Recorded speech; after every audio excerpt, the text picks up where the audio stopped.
contact us to the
Azure Radio is back on air. All systems are go. Check this out. So join us online every single day, Monday to Sunday, 24/7 for the best of gospel music, prophetic teachings, and all-around godly atmosphere. Are you serious? Just download the Zeno Radio app on the Google Play Store or the Apple Store, search for Azure Gospel Radio, and add it to your radio playlist. Azure Radio, your number one prophetic radio.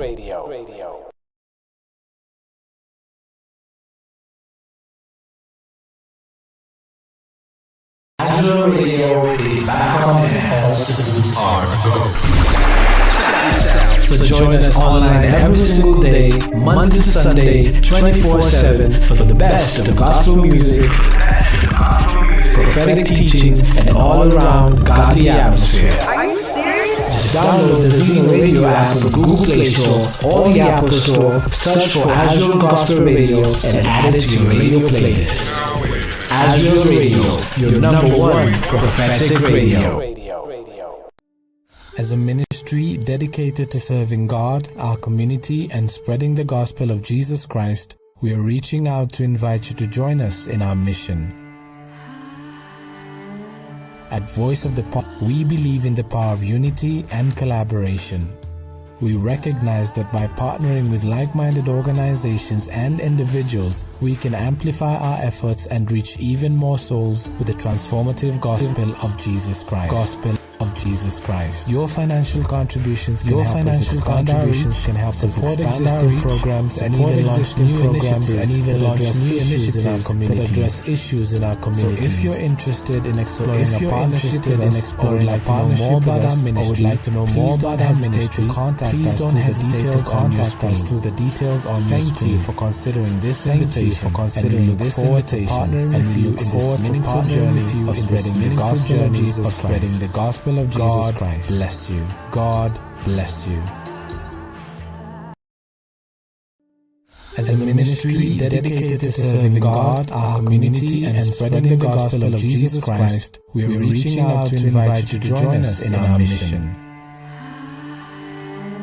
At Voice of the Potter's Messengers Ministry, we believe in the power of unity and collaboration. We recognize that by partnering with like-minded organizations and individuals, we can amplify our efforts and reach even more souls with the transformative gospel of Jesus Christ. Your financial contributions can help us expand our reach, support existing programs, and even launch new initiatives that address issues in our communities. So if you're interested in exploring a partnership with us, or would like to know more about our ministry, please don't hesitate to contact us through the details on your screen. Thank you for considering this invitation, and we look forward to partnering with you in this meaningful journey of spreading the gospel of Jesus Christ. God bless you. Our community and spreading the gospel of Jesus Christ, we are reaching out to invite you to join us in our mission. At Voice of the Potter's Messengers Ministry, we believe in the power of unity and collaboration. We recognize that by partnering with like-minded organizations and individuals, we can amplify our efforts and reach even more souls with the transformative gospel of Jesus Christ. Your financial contributions can help us expand our reach, support existing programs, and even launch new initiatives that address issues in our communities. So if you're interested in exploring a partnership with us, or would like to know more about our ministry, please don't hesitate to contact us through the details on your screen. Thank you for considering this invitation, and we look forward to partnering with you in this meaningful journey of spreading the gospel of Jesus Christ. God bless you.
As we continue on with the sessions.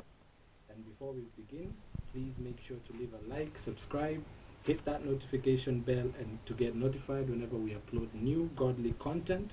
On Facebook, like and follow.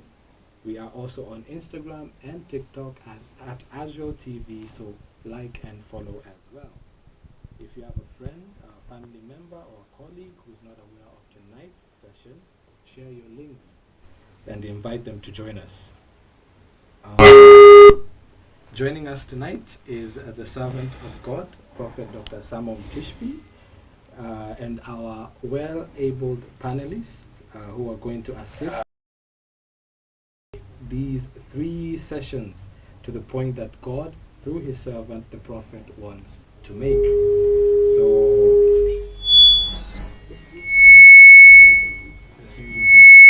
Zamai, we don't need the backup sound. Just put it off. Okay. So there is no sound, Martin? No sound, Martin? There's sound. Okay. So let me begin. There's sound. Okay.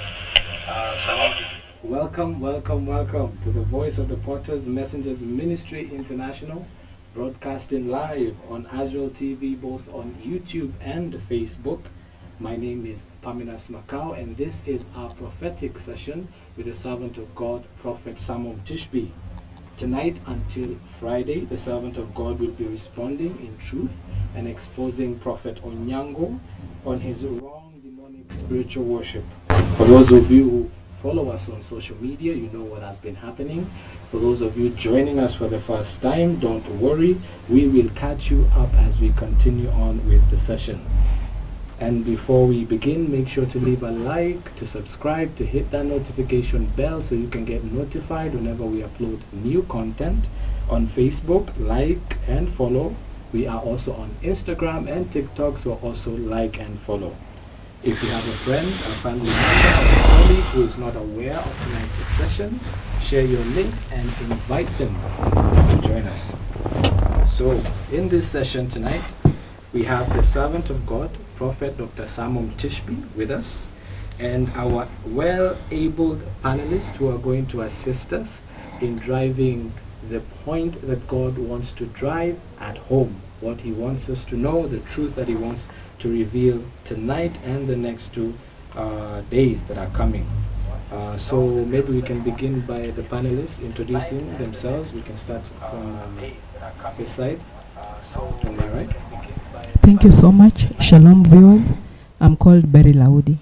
Happy to be on board. Thank you. Thank you, viewers. I'm called Patrano. I'm glad to be here. Shalom, viewers. Ogoy Madaraka is my name, one of the panelists. Glad to be with you. Yes, karibuni sana. And once again, welcome to all of you in tonight's session. Now, before we begin addressing the situation at hand, in a span of 15 minutes, for those who do not know, I want us to begin by you, Prophet Samo, telling us about yourself and your journey as a prophet.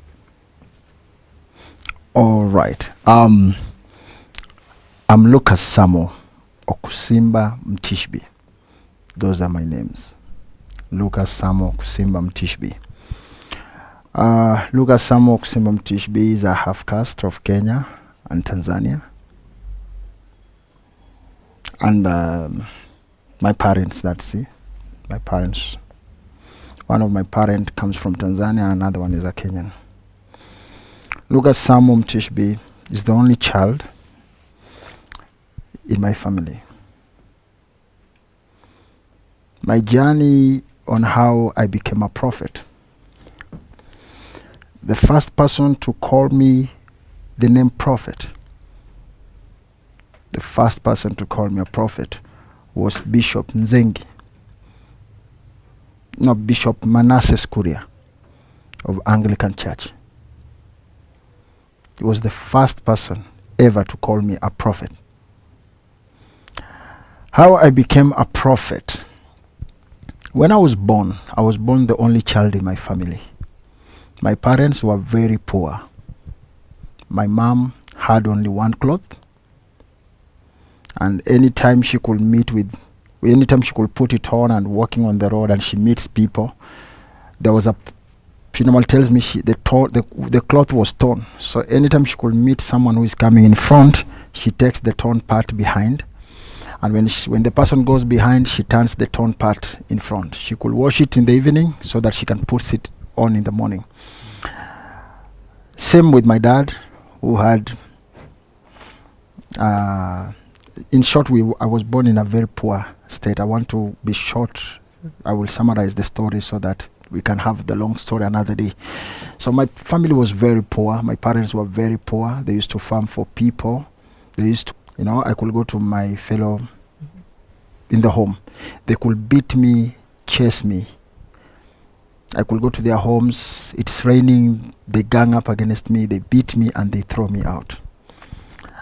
And every time I could go back home, go back to my mom's house, and When I narrate the story to my mom, she start crying, I start crying, and that was the life.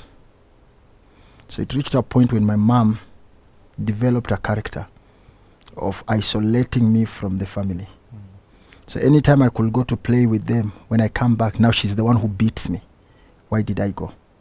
So she was isolating me because of the torture that I was going through. That was the time I started having friends who were coming to play with me. And every time they could come with toys and we play, and they could tell me stories of people.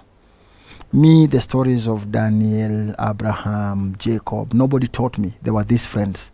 So they could come to play with me. So my mom realized that I was now, had adapted what she wanted, to isolate me from them.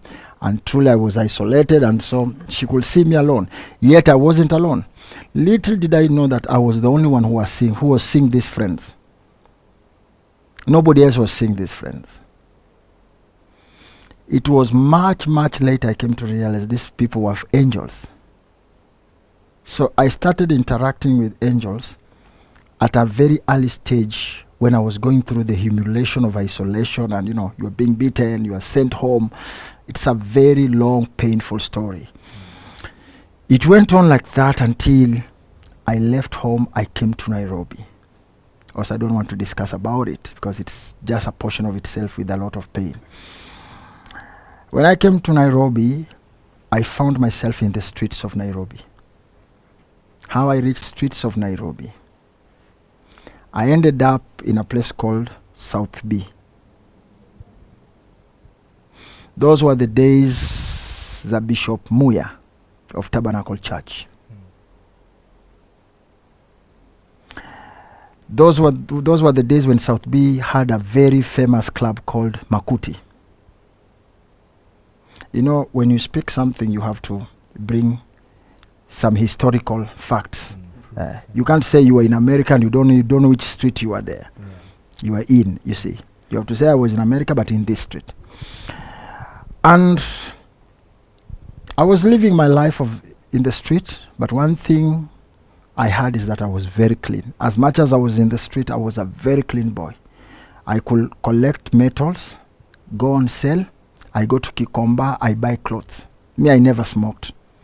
The times I was in the street, I never smoked. Anything, cigarette, bang, glue, I never did those things. Up to date, I've never. But I was in the street, sleeping in the street, collecting food from the dustbin.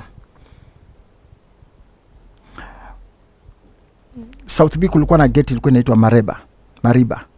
Kulikuwa na takataka hapo nje. That's where we used to collect food. That was the time that the Israelites, they were making the biggest sewer line, coming all the way from Mata Hospital, going down. Very big tunnels. These was the Calabat. So it was during that time. And I think tomorrow I'll be playing some of my videos when I was 9 years preaching. I contacted a bishop whom I used to see with a camera. I asked him if he can get me some of the clips when I was as early as 9 years. And he sent me one. When I was 9 years preaching, a video, not a photo, a video. Tomorrow I'll be playing my photos of my journey as a prophet. And so, while we were there was this day that Kofi Olomide was coming to Kenya. The first time he was coming to Kenya. And a radio station, it used to be called, there was this presenter called Tony Msalame, Shaky Legi. I don't know which station it used to be, but there was this Tony Msalame, Shaky Legi thing. So they invited Kofi Olomide. Kofi Olomide was coming to Makuti. That was the time they had produced the song Zenga. He was coming to Makuti. So that day, me and my other friends, there was a boy called Francis. We used to call him Tempo. In the street we had our own names. So it was Francis, Tiri, Asu, Sami. It's a group of boys. So we said we are going to look for food earlier, and we knew how to get into Makuti. And if I was to get into Makuti, that was to be my first disco in life. So we agreed how we will get into Makuti at night to go and dance. And if I was to get in, that was to be my first disco in life. So, when we said how we are going to get into Makuti to dance, somehow something happened. I found myself, we disagreed on a very little thing. They said, wanaenda South B, there used to be Malpa chips facing the police band area. And me and Francis, we said we are going to look for food kwa takataka at the other side. So we parted ways there. When I went to look for food, what I found was a Bible. Then when I found the Bible, I picked it. I remember Tempo telling me, throw that book. That is a bad book. But I remembered I used to see my mother with a book like this one. So I picked the Bible. So we left the place after picking the Bible. Me, I didn't go for Makuti thing. I went back to where we used to sleep. We used to sleep at South Sea. There is a power station. There used to be a power station around South Sea along Nairobi River. So we used to sleep between the power station and the river. There was a wall, a perimeter wall here, what were power. So we used to sleep there. And we used to take shower Nairobi River. The other side is Nairobi West. The other side is South Sea. You know? So along there, that's where we used to sleep. So we went there to sleep as usual. But others didn't come. Like Sammy didn't come back and others. But me, Tiri, Tempo, we were around 4 people. I don't know whether Sue was with us. So you'll just add me some little time because this is very sensitive. So that as we are moving on with the viewers, they come to know exactly where Samo has come from. So we went there and we slept. At night, I saw a very big light. So I thought it was Kanjos coming to arrest us, because that is the time that many street boys were disappearing. How were they disappearing? They were being arrested by men who, I can't say who they were, but once they are arrested, you are not taken anywhere. You are killed and your organs are taken off. So even us, the street boys, we were very careful on where we go to sleep, because these things were only happening at night. So when I saw the light, I thought it was Kanjo or those people. So I woke up, and with the mentality of the street, too many movies, because we used to watch, there's a guy who was a policeman called Opondo. He had a video show in Kayaba, a place called Meta. So we used to go and watch movies, Kina Rambo, you know, those days of Rambo, Bruce Lee and all that. So these movies were in our head. So me, I woke up to go and have a look. So the mentality of Rambo, you know. So I went only to realize the closer I got with this book in my hand still, the brighter the light became. So when I reached there, I saw this man in pure white cloth. And he was just looking at me and smiling. So he called me my name. A name that I had only heard it from my mother. Nobody else had ever called me that name. My mom told me a name. And she told me to keep that name until the right time. I didn't understand why. Remember, I'm very far from my mother. I'm in the street. So when he called me this name, I heard the name for the second time, but even after he talked to me, I couldn't remember the name he called me. And that name was nothing but Mtishiby. There was just a way when he called that name, my senses came back together. And he told me, come. And then I walked to him. Then he told me, I want you to go and tell people my words. Then I asked him, who are you? Then he told me, I'm Jesus. That week, we had watched a movie of Jesus Christ of Nazareth at a place called Marigoine. There was a crusade at Marigoine, Chief's Camp. So the whole week, there was that movie of Jesus of Nazareth. So I asked him, Jesus of the movie? Then he told me, no, I am Jesus, the Son of God. I want you to go and tell people about me. Then I told him, how will I tell people about you and I don't know you? Then he smiled and he told me, you know me. I told him, I don't know you. Then he told me, then that book has everything about me. Then I told him, but I was holding the book. I told him, how do we talk about book and me, I don't know how to read? And he smiled again. And he told me, you know how to read. And he disciplined. I was so happy inside that I cannot even talk about it. So I went and slept. When I woke up, all my friends were gone. I was the only one. I woke up the following day around 11. I was so hungry. Just across the river, there was another dustbin. So I went to the dustbin because I was hungry to check for food. For the first time, I found food prepared, kept. Ni kama mtu alikuwa amepika hiyo chakula, anajua nitakuja kukula. Fresh food in a container. Hizi container kama za chips. It was mchele, white rice, meat and minji. I took and ate and I felt energy. Then I left, I went near stadium. Kulikuanga na miti za korosho, njugu korosho, along near stadium. Even if today I go with you near stadium, I'll tell you this is where I preached the first day. This is the place.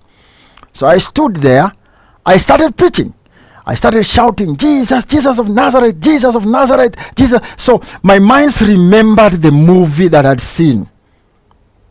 So I was just talking about movie, and Lazarus came, and you know, and people, I saw people standing, vehicles started stopping, and then I saw people throwing money. You know, to a street boy, sorry, I'm facing this side, so I can't talk facing this side. So unless your camera, you position it somewhere else. So, but what is more important is the voice. So let people of God hear the voice. Now, to a street boy, when you throw money, you know that's a big deal. Yeah. So when people started throwing money, I was like, what? So this Jesus, I saw at night, I just stand there, Jesus, Jesus, Jesus, Jesus. And people will give me money. That day, I went up on your stadium, nikakula chips na kuku for the first time. Nilikuwa nakulanga kuku zenye watu wameangusha chini. That is how I started preaching. That is how I started preaching. So it went on, it went on, it went on, it went on, it went on. So my calling began, that's how it started. Yeah. Yes. So here you are a young boy, and you are having the first encounter with Jesus Christ. Yeah. And he calls you by a name which brings you back to your senses, Mtishiby.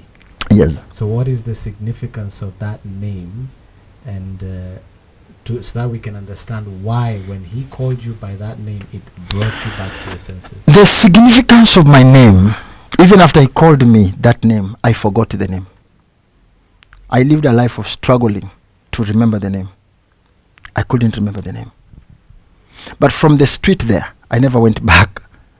So one day when I went to preach at Bama, Bama, you know, people stood. Now I had gotten used to starting to speak, and people will stand, and you know, after that people throw money in and I pick money. You know, I'm still a child. I don't understand all these things.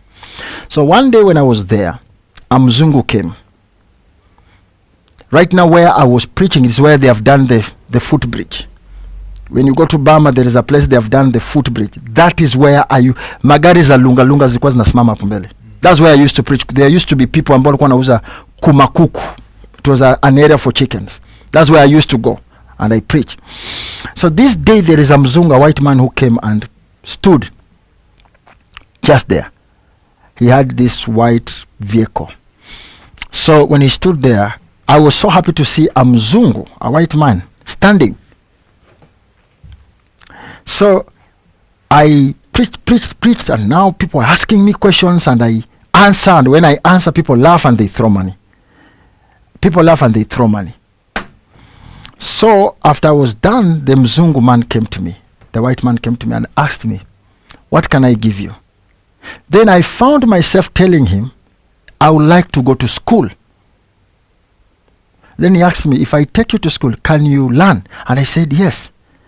Then he picked me and took me to Mukuru Promotional Center. It's in Kayaba. It was under Sisters of Mercy. I was taken to Mukuru Promotion Center. It's a Catholic project. Then I went to class 2. Because of my age, I was taken to class 2, a special class. I remember my first teacher in class 2. His name was Mr. David. I was there 1 term. The second term, I was taken to class 4. Because out of 700, I had 690. So the teachers couldn't understand. So they said, it's like I was in a school somewhere and I'd been brought here, but I can't tell exactly. So I was taken to a system called special class. Special class because it was a school helping street children. So people were coming of different age, and so they were using special class to test which level you are, so that you are taken to the normal class. So all people were being taken to special class, then you are transferred to normal class. So I was jumped class 3, I was taken to class 4, second term. In class 4, I met 2 teachers, Mrs. Owor and Mrs. Pamela. Mrs. Owor was a Luo, Mrs. Pamela was a Meru lady. That was in the same year. And remember, I went to school, I was taken to school second term. So that was second term, now this is third term. So from there, I was taken to St. Bakita Primary School. It's the other side of Express. If you go to St. Bakita Primary School, check the first head boy, you will find my name, Lucas Samo. So after that, I did my KCPE 98. Then I was called Lenana Boys. But in the dream, I was shown Pumwani Secondary. And I performed very well. Remember me, I was in primary for only 3 years. I did my primary for 3 years only. And I had 555 out of 700 marks. But I was in primary for 3 years only. Then I was called Lenana Boys. In the dream, I was shown Pumwani Secondary School. So I joined Pumwani. I'm trying to make things short because of time. Yeah. Now, I'm trying to come to the point of Mtishiby. How I came to now memorize my name. In Pumwani Secondary School, in Form 1, second time, the school realized I was a prophet. What happened? There was a toilet. Because when I reached class 7, I started a church. So in school, I'm a student. Back in the slum, I'm a pastor with a church. So when I did class 8, I was already with a church. People sitting under me and listening. When I joined secondary, I had a church. That's why I didn't want to go to a boarding school. So, because Lenana, they called me. And I had a donor from Denmark. Was it Denmark? From Canada. Who was to pay for everything of mine. So after seeing the dream, I fought hard not to go to a boarding school because I'd been shown a school and I had a church. I didn't want to leave the church. So that is a very early age that a grown-up cannot sit and listen to someone who doesn't have something from God. Now, in Form 1, the school realized I was a prophet. What happened? There was this day that thugs had planned to come and kill our deputy teacher, head teacher. I saved him, which is a story for another day. But what happened to school that made now for people to know me very well, there was this one toilet I used to pray into. When I was in secondary, my prayer place was that a toilet. So there was this toilet I'd taken like my prayer place. And this toilet, nobody used to go there. It was ever clean, but no student could go there. So one day when I went to pray there in the morning, I found some ashes of cigarette. And that thing really burned me.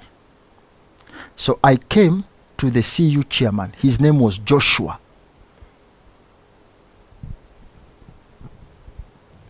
I asked for permission to go and pray. And Joshua told me, we cannot give you space to go and pray because you are not a member of CU. Are you born again? And I told him yes. Which was true. I was not a member of CU. But I was in school. Pomwani. Then I went to talk to a guy called Ndongo. I asked Ndongo, I want to pray. Then he told me, are you born again? Then I said yes. Then he told me, fine, you come and pray. So he went told Joshua, let that boy in Form 1. I was in Form 1K. Let him go and pray. So when I went there, remember, I am too clever.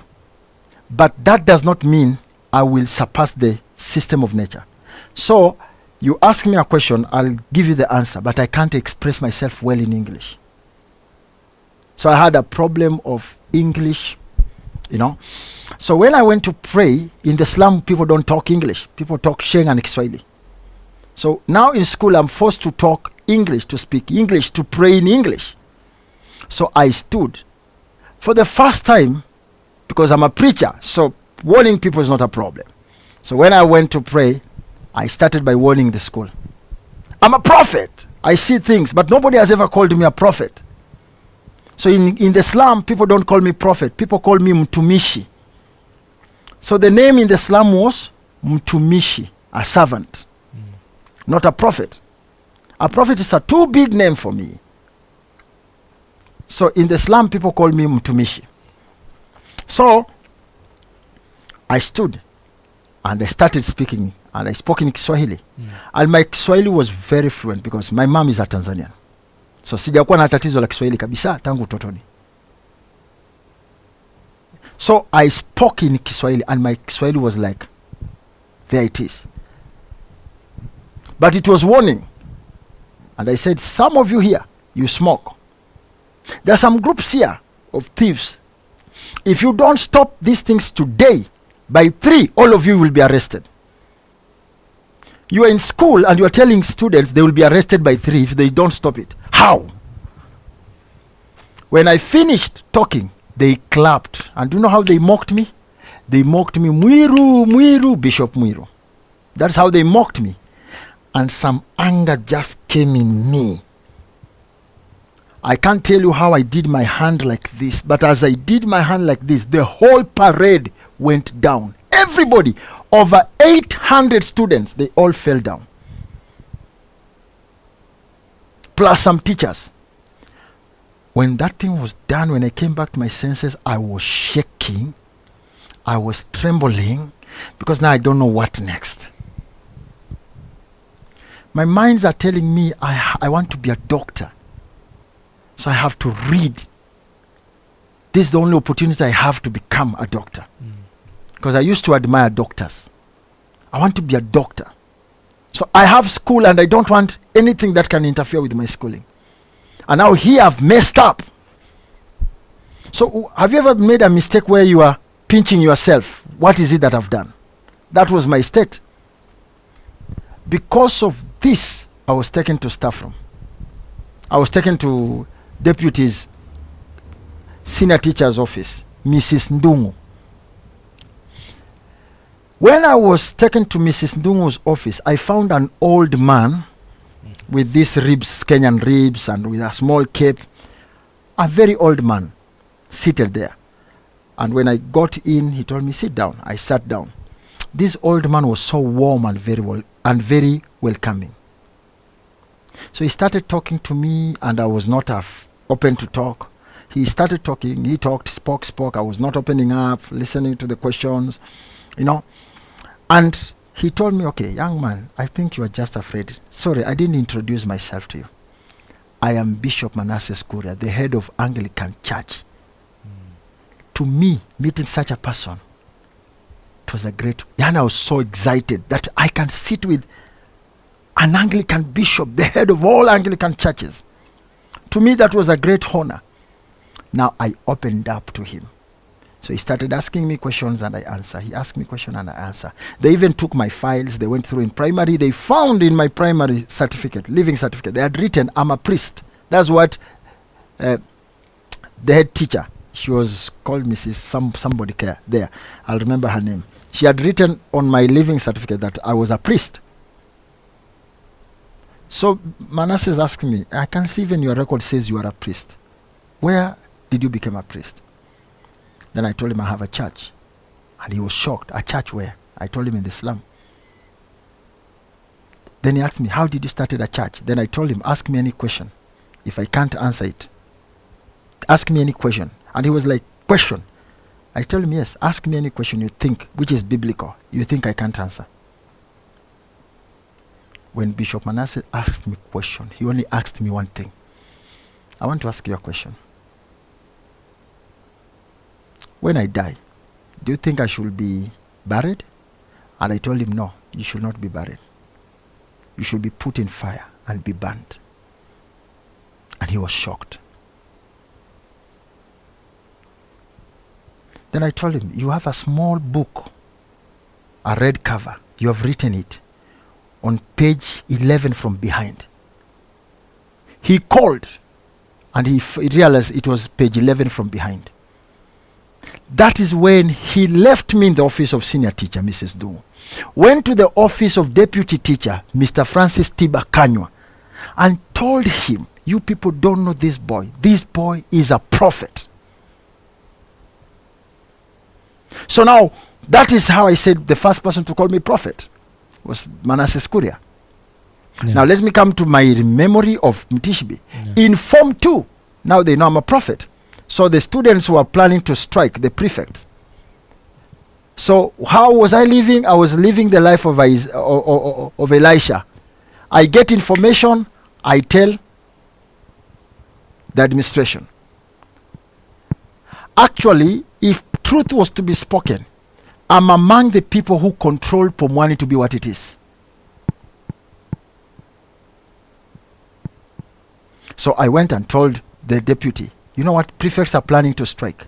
Then he asked me, what should we do? Then I told him, why don't we change all the monitors to become prefects? And we select a new team of monitors. And that is exactly what we did. So we changed all the monitors to prefect. All the prefects were, and I was mandated to select new monitors for the entire school. So when I selected the new monitors, we planned a game, a football match. New prefect versus monitors. When we went to play football, I told them, because I was in charge of the DH, I told the new monitors, if we score, if we win, tomorrow kila mtu atakula nyama, nitaongeza kila mtu nyama vipande mbili. So because of the football, actually the monitors are the prefects, and a young man, a guy called Titus, who was now the head boy, the new head boy, they defeated us. But I took myself to play football. I want to go quickly. So as I went to play the football, when I was about to score, an angel appeared and stood next to me with a sword. Are we okay? Yeah. And Just a camera. the position I'm sitting and the camera, honestly, you'll make me to twist like this. Camera. We can change the angle. So what happened is, when we went to play football, the prefects, they were ahead of us. So something told me, get into the game. They had scored 2, monitors had 0. Yeah. So I got into the game. I didn't have shoes. I was putting on some boots, my uncle's boots. So because the trouser was covering. And after all, that was Pomwani for you. So as I was about to score, as I was running with the ball, I was about to score. Instead of hitting the ball, do you know what left my foot? The sole of the boot. I remained with the upper part. The sole went and the ball remained standing. And the sole had been cut as if someone has cut it with a razor blade. So, we lost the game. We lost the game. So it is evening. I have to go back home. Lunga Lunga. I was living with my uncle. So I have to find an alternative. The alternative, I had to tie the sole with sellotape. So I can't walk directly. So I left for Mwani. I got through Majengo, Gikomba,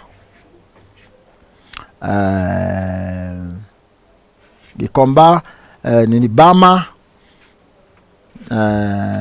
Kaloleni, Makongeni.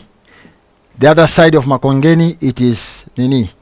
It is Makadara Mbotela.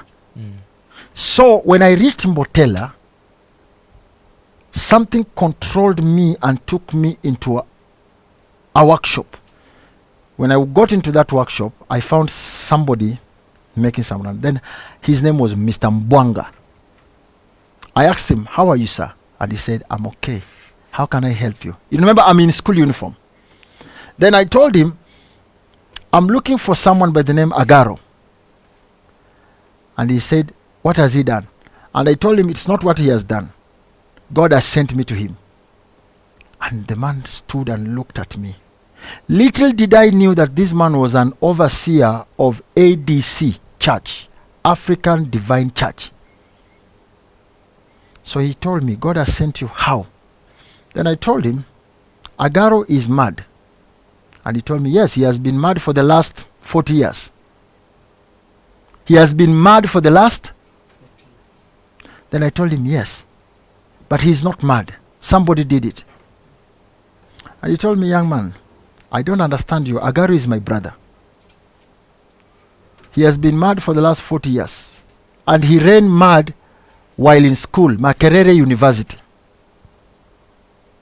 Just came back home mad, and he has been mad for 40 years. I told him, "I come from Lunga Lunga, a place called this. Tomorrow bring me your brother. He will go back to normal." Then he told me, "This 1 week something told me to fast for my brother. And I've been fasting for him. And I didn't understand why. I will bring him tomorrow." I told him, "Bring him tomorrow Sanane." He was brought Sanane. I had a fellowship in Lunga Lunga.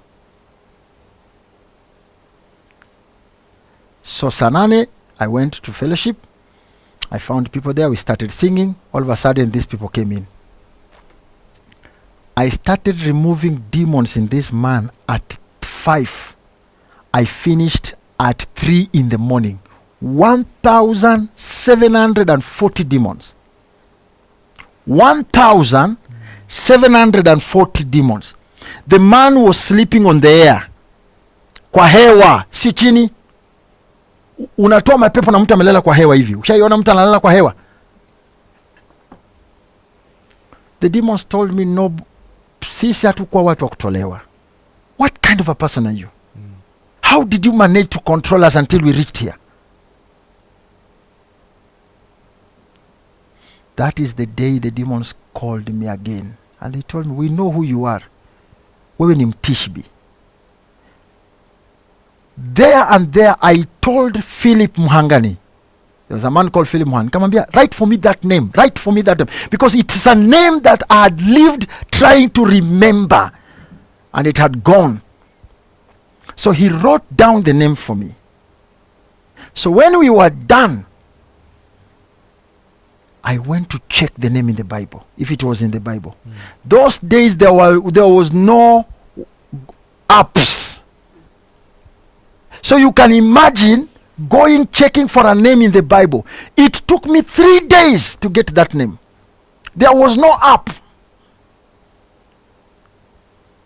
So which means I read the entire Bible, because something was telling me this name is in the Bible. It's in the Bible. I searched until I found Elijah the Tishbite. When I found the name Elijah the Tishbite, a voice appeared to my ears. That was my first time now to start hearing the voice. That's why our ministry is called the voice of the potter's messenger. But I will explain again how that voice name came. Yes. I didn't just sit down and think of a name. No. My first fellowship ilikuwa inaitwa Upendo. Full stop. Ushirika wa Upendo. Full stop. That was the name of my church.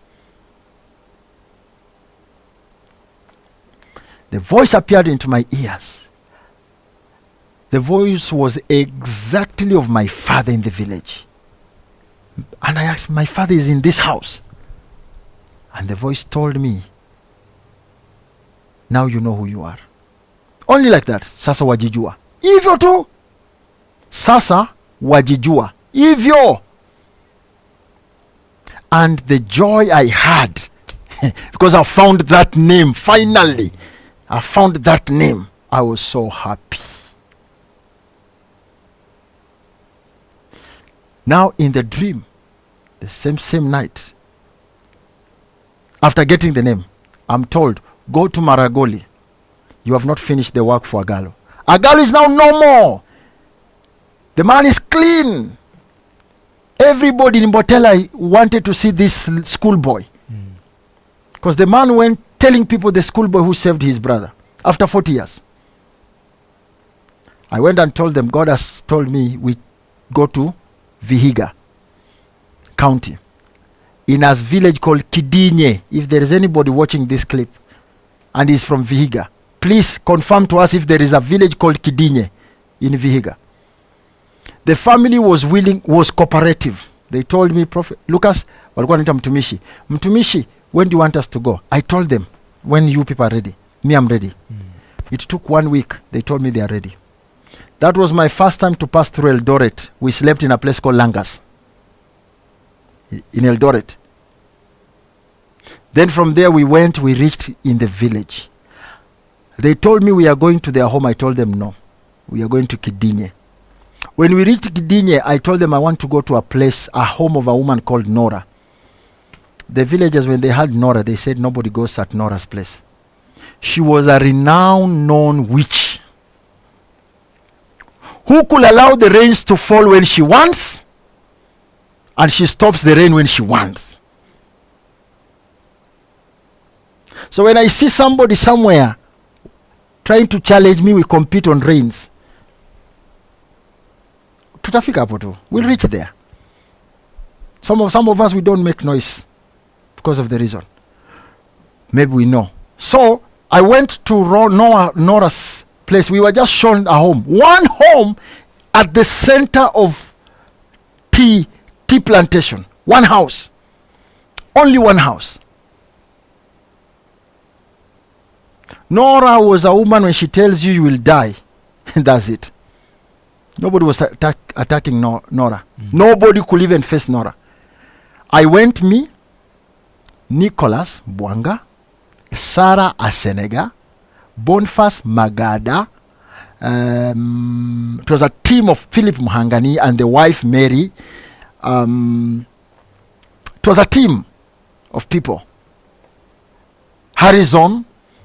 The names can still come when we went there. As I finish about the name of Mtishiby now. Yeah.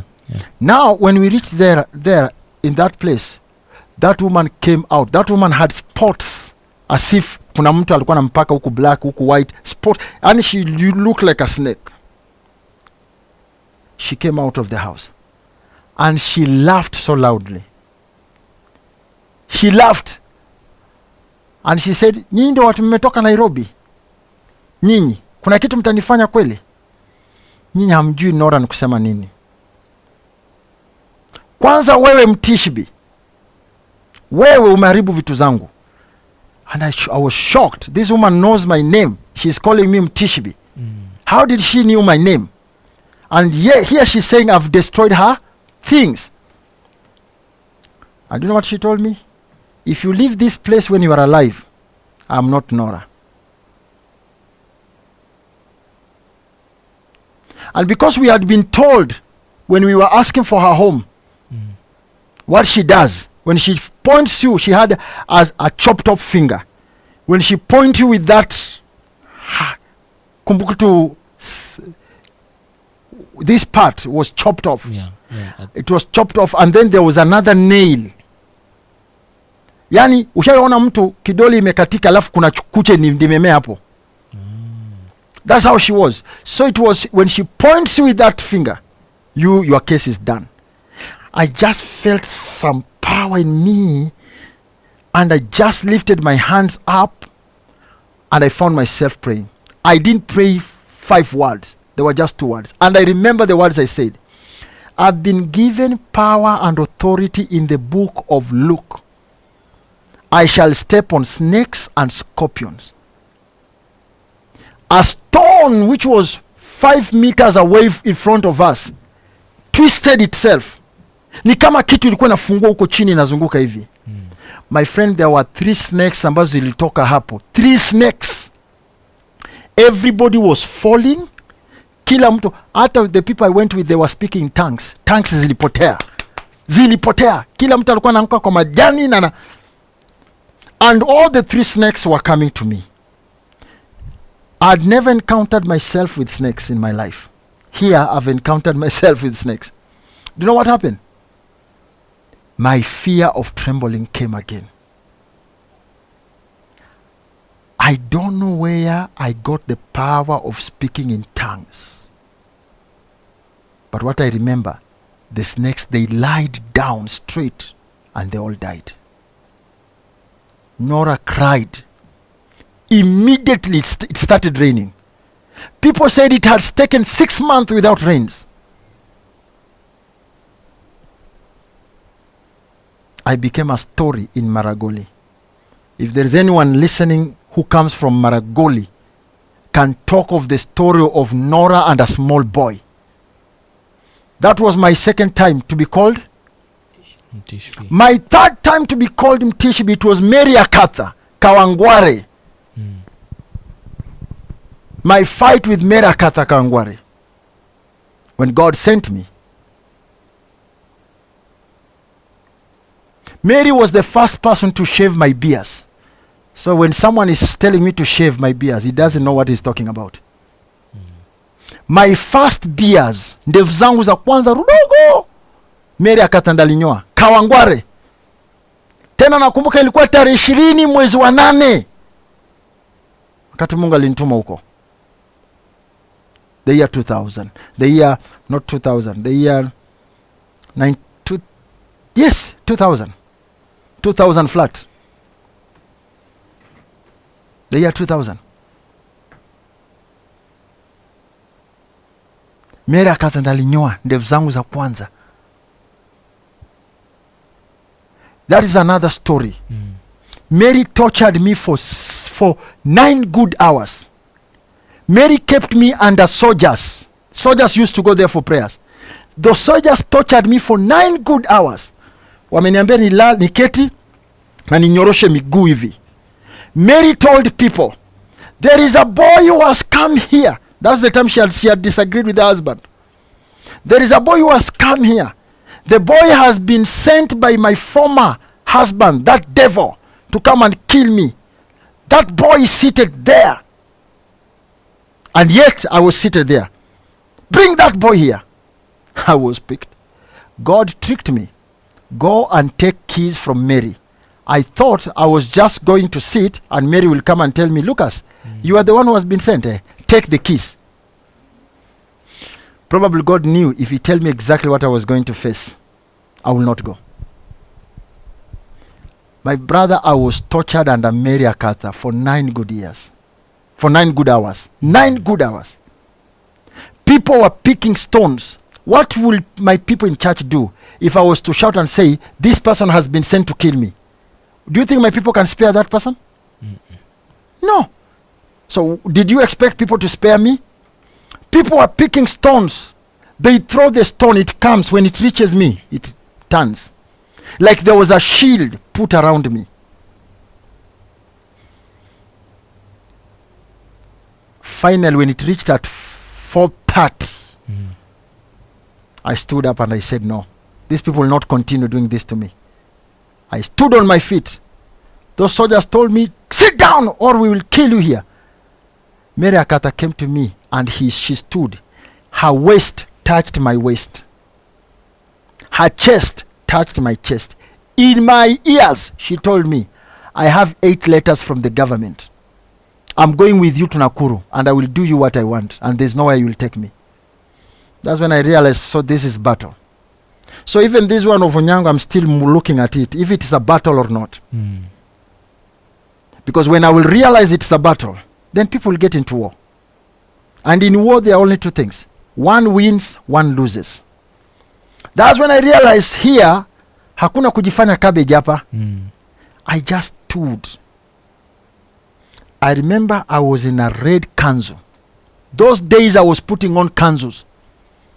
I had a total of 170 kanzus. They are still there.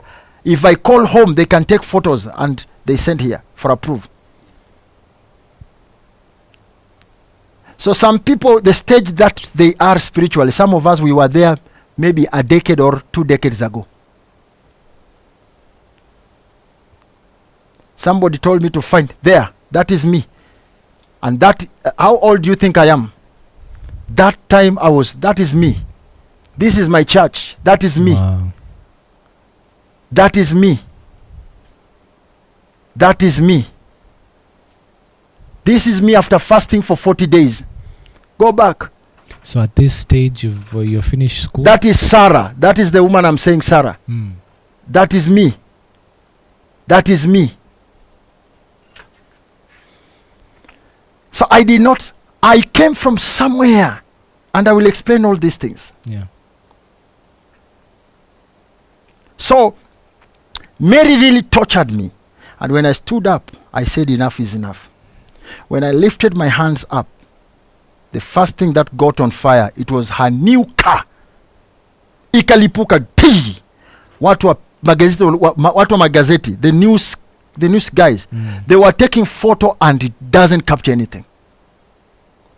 That's when I told Mary, I have only 5 minutes left. And I remember my words to Mary. In Kiswahili, nilimwambia Mary, hawa watu watanipiga niende mochari. Kwa sababu wamenipiga na kuniua. Lakini wewe nakupeleka mochari in the next 10 minutes. Give me what I've come for. And I stepped back. When I stepped back, Mary shouted. After doing all those crazy things, kuninyoa ndevu na kukata kifunguo hapa moja, and I was just quiet watching. She cried and she said, no, don't do what you want to do. I will give you what you have come for. I know you have come for the keys. Some Maasai guys were, I don't know where they came from with sheep, Maasai guys. Wakaletea Mary kondo 10 for free. And they were not members of the church. Na hizi kondo zote zilikuwa na watoto. Mary got into the sheep na kaanza kukamua maziwa mpaka ikajaa hiyo bowl. Ilipojaa akakuja akasema mbele yangu, akaniambia, I know you have come for the key. Take it. Na akanimwagia hiyo maziwa yote kwa uso yote na manguo. Still, things are happening and I'm not understanding. Then Mary gave out 3 policemen. Akawambia, pelekeni kijana mpaka kwa gari. Na kitu yote kimguza, nitadili na nyinyi. Is it not the same person who was torturing me? It is. Why is she now giving security orders to make sure that? Do you know those people brought me up to KBS town? Mary gave me a black t-shirt. When I reached Mudhurwa, I removed that black sheet because those people gave me 500. I removed that black t-shirt and nikatupa, nikanunua t-shirt hapo Mudhurwa, and I was going to Nini. That was the 3rd time I was called Mtishiby by Mary. I'd never told her my name. She didn't even give me a time to greet the crowd and tell the crowd, pray. When I went to Mary's place, I knew Mary will treat me with honor. But there was no honor. I didn't tell Mary my names are who. She knew even my name. So, this is a very humble respect. With all this due respect to Prophet Onyango, he said he doesn't know what Tishbite mean. And he has never seen a Tishbite. There was only one Tishbite in the Bible. My word to Onyango is that I'm coming to Eldoret. He will know who is Tishbite. Personally, I'm going to Eldoret. If Onyango is used to insulting servants of God, abusing them, he has abused Makarioki, he has abused Harrison Nganga, he has abused Teresa Wairimo. That is one woman who should be highly respected. Teresa Wairimo, she's a mother of many people spiritually. He has abused almost everyone. Kimani, William Kimani of Nakuru, is like this country, there's no servant of God except Onyango. He has abused the war. And now he turns to me. Let me tell you something. The people he was abusing, they are pastors and reverends and bishops. And probably because they fear and respect, not fear of trembling, they fear the fear of honor. They fear and respect the office of a prophet because they understand. They are mature people in spirit. Yes. They didn't want to trespass. But this is a prophet to a prophet. Yes. And there are only two things. A true prophet will prevail.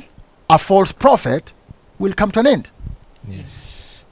I am taking the side of a false prophet. I'm giving Onyango the side of a true prophet.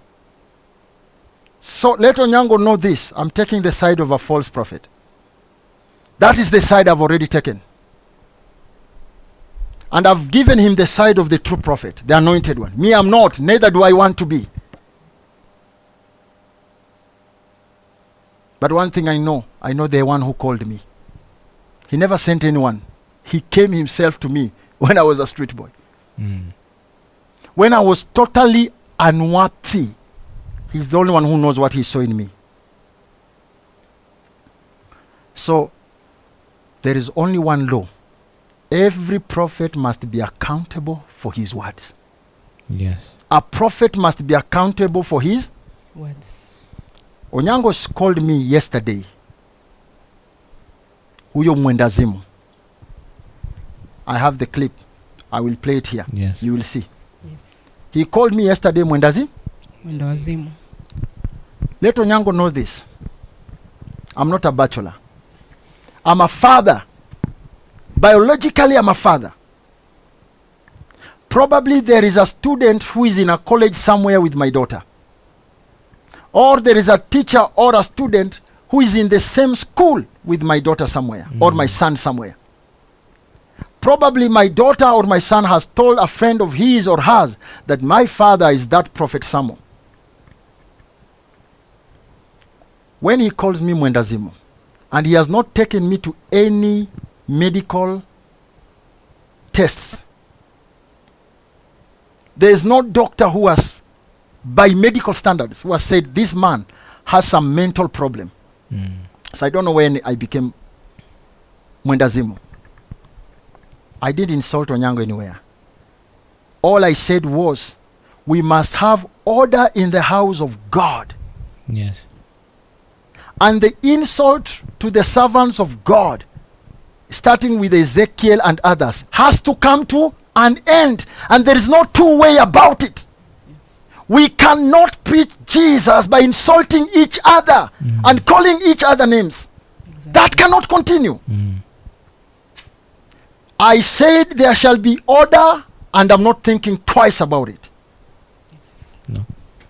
Because the truth is, there has to be order. Because the Bible says our God is a God of order. So if we compromise with order, then we are not serving a true God, the God of the Bible. Yes. Yes. So, So just allow me finish. Okay. Then you continue. Okay. So he called me Wazimu. So I will really like him to prove, because I don't remember any day I've gone into the street naked. There is no single day I've gone beating people and eating people's mandazi on the road. I can't remember the day people came, wakanishika, wakanifunga na makamba. Unless somebody you heard or you saw. So I want Onyango to prove, mimi ni wazimu. Unless kama kuna kwa na wazimu wa kiroho na mimi sijui, then he can go ahead and teach me. So that is number one. I want Onyango to prove that I'm mad. Because my mother knows that she carried a pregnant of a complete child, 9 months. My father knows that he gave birth to a son who is a man with proper sober minds. So if he can know mimi ni wazimu, he must prove that. But I'm saying, mimi sijaanza vita na Onyango. Na hata sijui kama nitaingia kwa vita ama sitaingia kwa vita. I don't want to repeat the mistakes I did. Let me tell you something. I've lived with a lot of regrets that people don't know. Spiritual regrets. Do you know what killed Prophet Elisha? Ulcer. Do you know ulcer is the reason to why Elisha died? The prophet of God. And do you know what brought the ulcers to Elisha?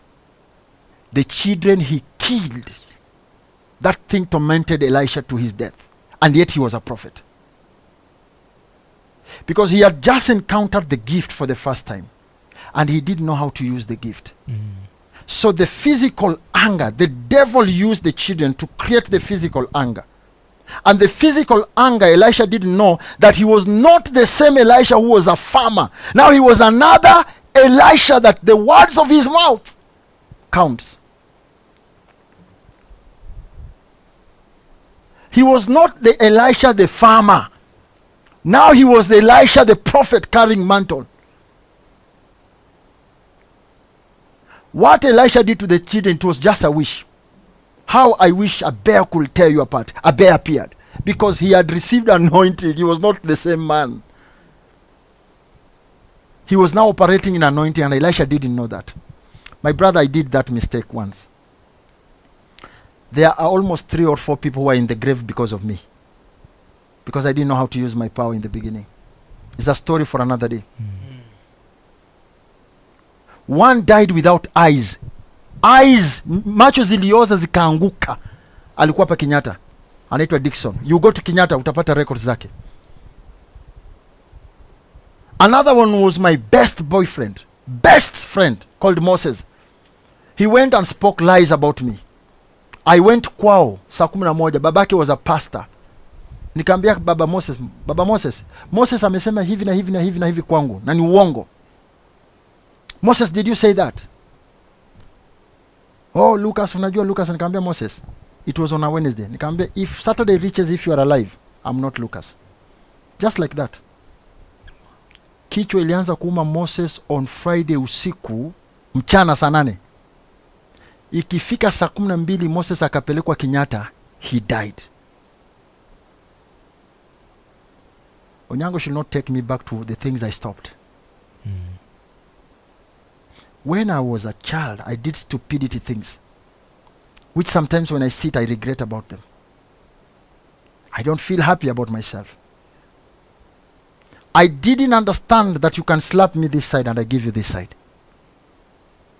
It took me time to know that people can slap you with this and give the other side. Not because you are weak, but because that is what proves to the eyes of God that you are mature. So I'm not responding to Onyango because I want to exchange with him. I'm responding to Onyango because the game of insulting the servants of God must come to an end. I'm not doing this for my sake. If Onyango is not stopped, he is a weapon in the hands of the enemy. We can't say that God has forgotten the labor that Teresia Warimo has gone through because of the kingdom. We can't deny that God has forgotten the labor that Gitonga has labored for the gospel. We can't pretend that God can't remember the labor, the pain, the hardship that Lai has gone through for the gospel in this country.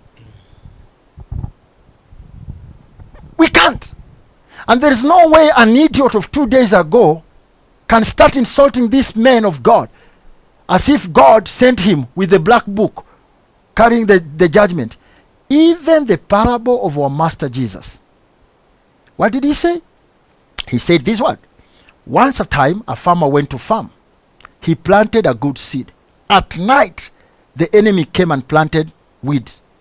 When the servants went to the farm, they found the weeds, and they went back and asked the master, "Who did this?" And the master said, "I know who did it. It is the enemy, and he did it at night." It is the enemy, and he did it at Night. And the workers asked him, "Can we go and uproot, remove the weeds?" What was the response of the farmer? To let them grow together. Don't do that, because by removing, you might interfere with one seed which is upright. Let them grow together. During the harvest, we shall separate the weeds from the Wheat. wheat.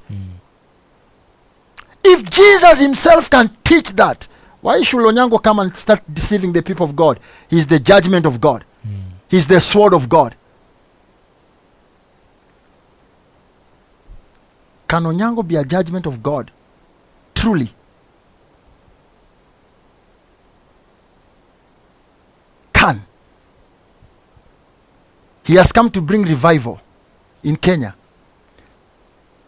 Does he even know that in this country we have Hindus who don't know Christ? They need to be introduced to Christ. How do you judge people who don't know the truth? Does he know in this country we have people who are born Muslims?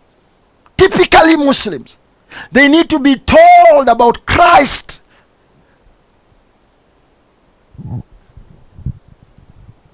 So, this judgment is on who?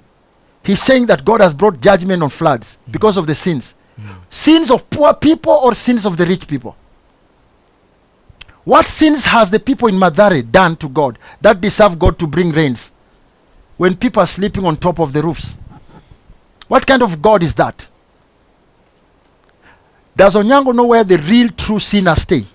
They stay in Modaiga, Lavington, Hurlingham, Runda, where the land has been tested by experts.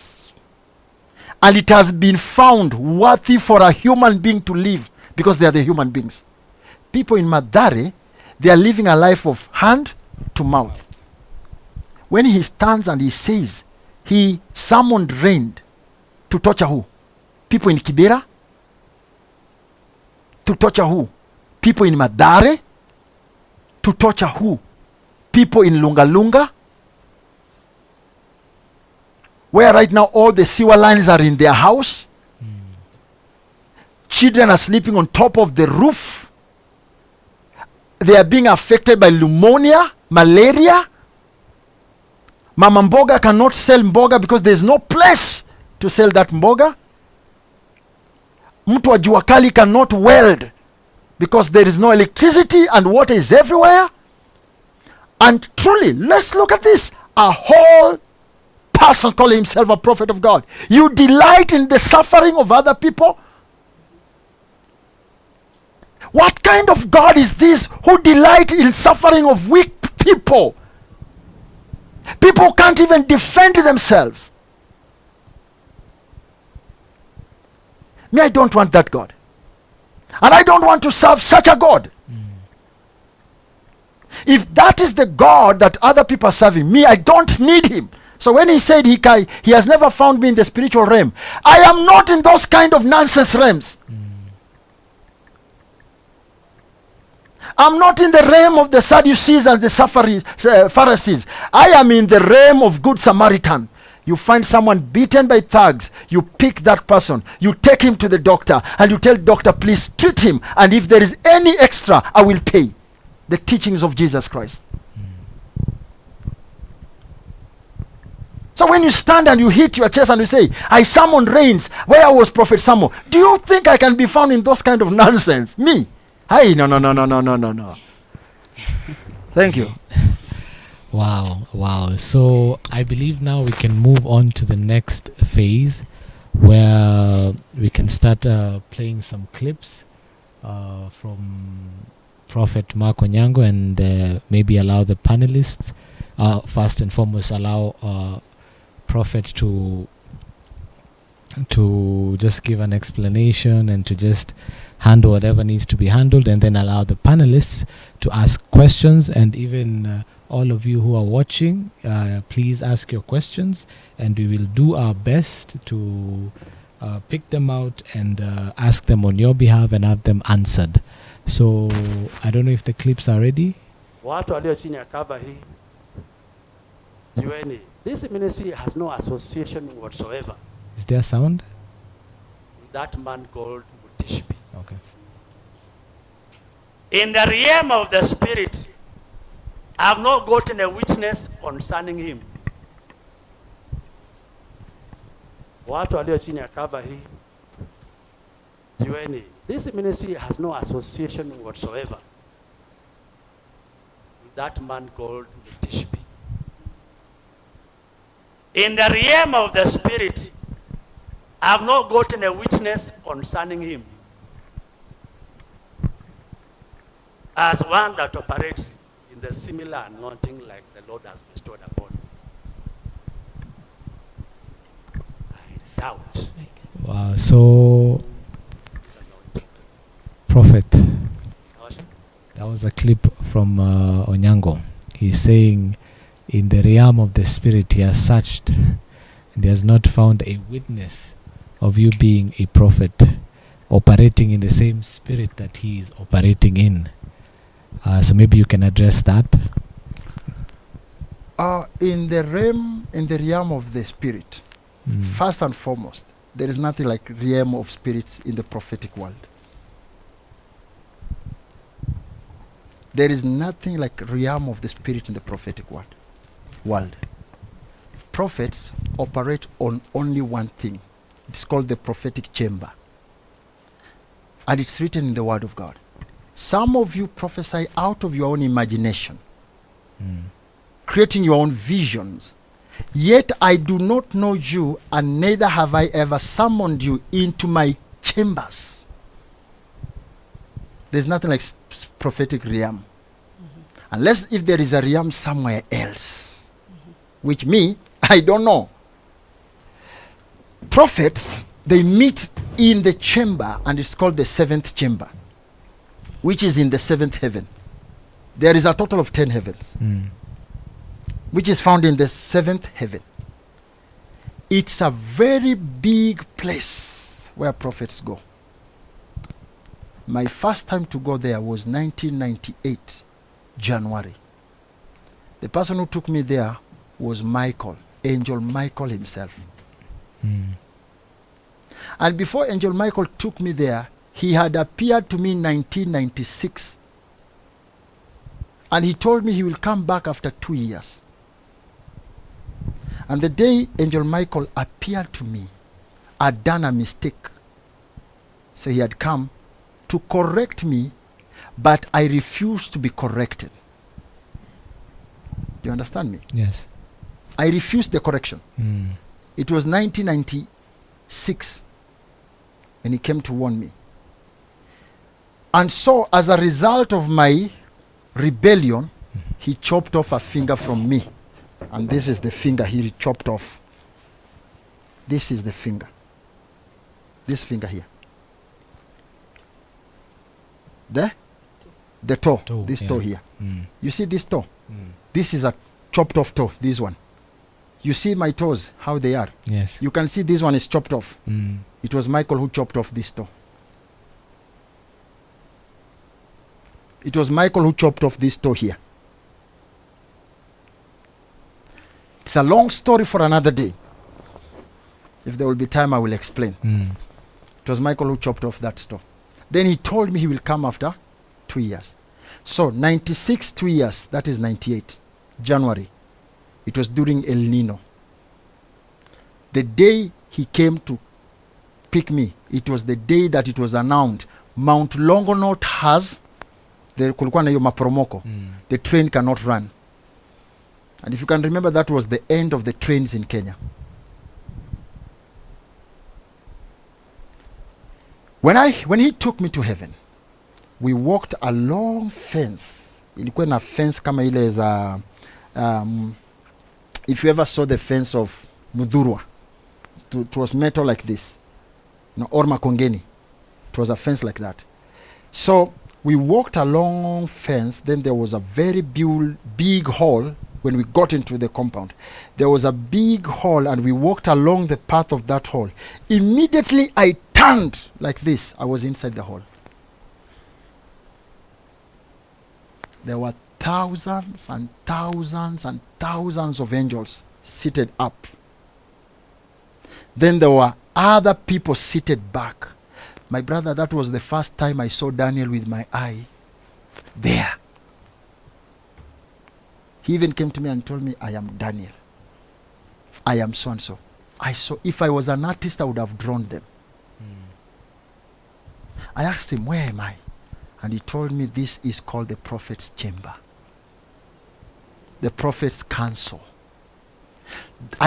When I read the story of Micaiah and Ahab and a mighty prophet of their time, when Micaiah told him, go and lock yourself in the house, then you will know when the Spirit of God left you. How Micaiah came to know the lying spirit that had asked for permission to come and deceive the prophets of Ahab. I came to understand where I was. So there is nothing like searching for prophets in the spiritual realm or realm. There's nothing like that. Even Paul says, I know of a person, whether he was in spirit or flesh, I don't know. But what I know, this person was in the third heaven, because that's where apostles assemble. Third heaven, which we call the paradise. And remember, Jesus told the thief on the cross, a minute after now, you will be with me in paradise. Yes. And paradise is in the third heaven. So if we have a brother who is saying that he doesn't search me, he doesn't see me in the spiritual realm, then I don't know where he's finding me. Because I can only be found where I'm supposed to be found. Yes. But if he's searching for me where I'm not supposed to be found, then he's searching me for a wrong place. And if Onyango wants to find me, can he go to the seventh heaven in the chamber? Let him go and find the files of the Tishbite. My code number ends with 2776. So as a prophet, he can search the other two.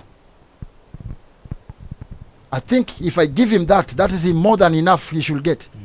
So if he's a prophet, let him go into that and he will find it. Yes. Because all prophets, they are summoned into the seventh heaven, but summoning comes differently. My first time to meet TB Joshua was there, and I was in secondary school. When I heard the name of TB Joshua, I had gone to pay a visit to a servant of God somewhere.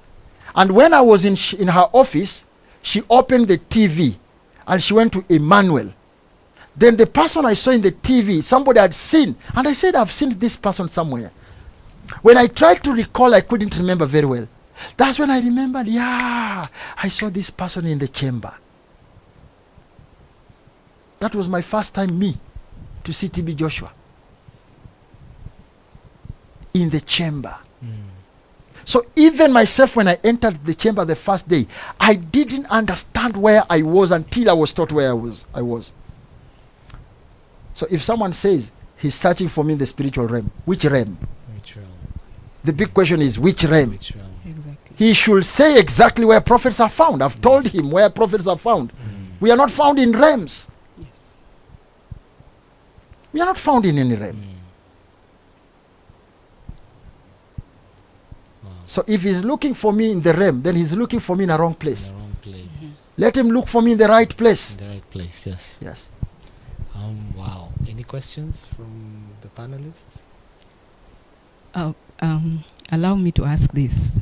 In the clip that was just played, there is a moment that Prophet Onyango has mentioned that he sympathizes, or he's wondering about the people who are following you because he perceives you as a false prophet. I don't know what you can say about that. There is only one thing, and this is my prayer. How I pray that nobody should follow me but follow Jesus Christ. Even if you follow me, I don't have an heaven to take you. My brothers and sisters, I'm also looking for heaven like you. Why should you follow me? Let us follow Jesus Christ. Because even if you follow me, I will never die on the cross for your sins. I also have my sins to take to Jesus. So why should you follow me? You see, if you follow me, I've become your master. Yes. How about if I go to hell? How will you go to heaven? If you follow me, I'm the one who should decide where you should be. What power do I have? Show me anywhere in the Bible where Jesus told the disciples, go and make people follow you. The little Bible I know, it says, go and teach people what I taught you. Let them be baptized. People need to follow Jesus. Not just Jesus. There are 3 types of Jesus in the Bible. We have Bar Jesus, who was a great sorcerer, and his name is also Jesus.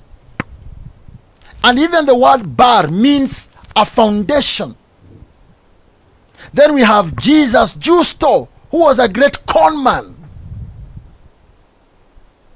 He's also Jesus. And then we have Jesus Christ of Nazareth.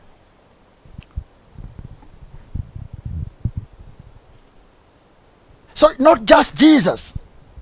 Follow Jesus Christ of Nazareth. So me, I don't need followers.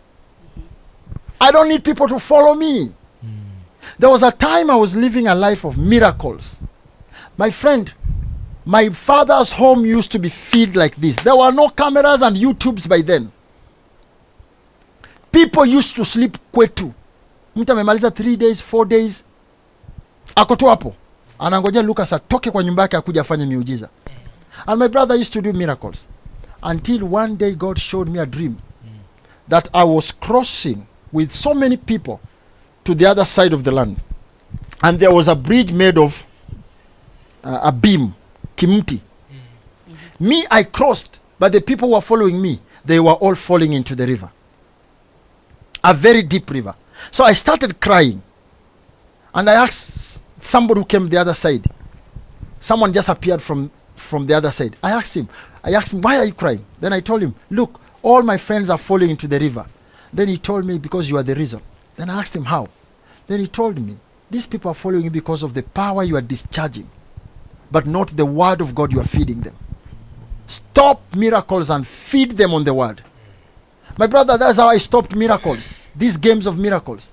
Yes. Me, I was a person nikisema na kutoa mapepo hata kwa barabara nitakutoa.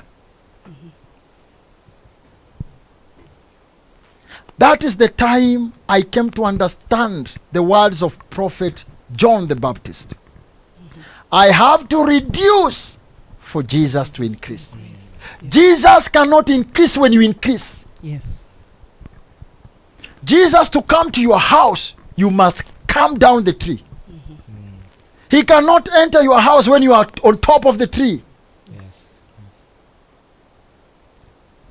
I came to understand why Paul says, I've lost everything good because of him. When I stopped miracle games, all the crowds that used to follow me also started reducing. And I came to understand why Jesus, when he said today there are no bread, people had to leave. Until he asked Peter, do you also want to leave me? And Peter told him, Lord, to where? When I know you are the way, the truth, and life. To where? Yes. You know, having started serving God at an age of 7, and now I'm 45 years. Brother, you can't tell me I've not gained wisdom. I have gained wisdom. And I've gained wisdom with my own experiences. Good and bad. Yes. Not only good. I've gained wisdom both because of good and bad. So, me, I don't want anyone to follow me. Do you know why God punished David because of counting the Israelites? Because David had seen the number of wars he had won. And he wanted to know, by what number of army do I have that I defeat these people? And God wanted to teach David, it's not by the number of army you have, but it's by me being on your side. Now let me show you. So me, I'm not interested to have crowds that will end up in hell. I'd rather have few people, and one day we shall meet in paradise, in New Jerusalem, and we can greet each other and say, hey guy, you made it. I made it, or I also made it. That's my dream. So hiyo stage, mimi nilipita hiyo stage. Hiyo stage ya kufuatwa na crowds. Yes. I once had it. I once had it. But I passed that stage. That's why for me, I'm interested. Look, here we have East African School of Prophets. Yes. How many students are paying school fees? None. And how many students do we have? So many students. So many. Yes. We have students all over the world. Are they paying Yes. school fees? No. Why am I teaching them without school fees?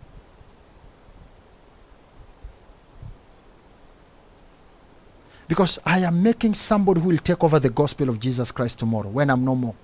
Yes. And that person should go and mentor another person who will continue with the gospel of Jesus Christ when he will be no more. And the gospel that started from the roots of Prophet Samo should continue until the coming back of the Messiah. That is my dream. But if I wanted miracles, it's just 2-3 months. Even a small thing, I'll tell the camera people, zoom, zoom, zoom, zoom. Zoom, let the world see, let the world see. Zoom it from that angle, zoom it from this angle. Crowds will come. Why have crowds that are going to hell? Wow. So, when he says, my followers, let him know first mentally, me, I don't need followers. I teach people, everybody who comes here, I teach them and I tell them choices are yours. Go and make your own decision. And I normally use this word. I'm advising you as a prophet. You go and make your own decision as a person. Yeah. I'm advising you as a prophet. Make your decisions. When people come to me with their sins, I tell them, I also have my own sins. We shall carry each other until we reach the cross of Calvary. I don't treat people like I'm holy. No. I don't want to count any holiness upon myself until the day I will stand in front of the Master. My dream is to walk my journey until the day I'll stand in front of my Master, Jesus Christ. Let him vet me that day and say, Lucas, you failed me. I know if I fail Jesus Christ of Nazareth, my destiny is hell. I will only ask Jesus, which direction should I go? But I'm working hard, and I will never stop working hard. And I'm serving him to the best I can. Yes. And he is a very faithful witness to that. So, in short, if people have their followers, that is them. With me, I'm following Jesus. And I want whoever comes to join me, we should all follow Jesus. Yes. I'm following Jesus. And I want whoever feels that he wants to join me, come so that we both follow Jesus. When you fall, or when you fall, I can lift you up. And when I fall, you should be able to lift me up. When I'm low, you should come and encourage me. When you are low, I should come and encourage you. Because this is a war, a divine war. And we need each other. No one is a master here. And if there is only master, then there are two. Jesus and the Holy Spirit. How do I become a master na mimi sijafika? Umaster wangu nimetoa wapi? Niambie umaster wangu nimetoa wapi? Hata prefect kwa shule ni kiongozi, but pia anakalia mtihani kama wanafunzi wengine. Even a prefect in school is a leader, but he sits for the exam like any other student.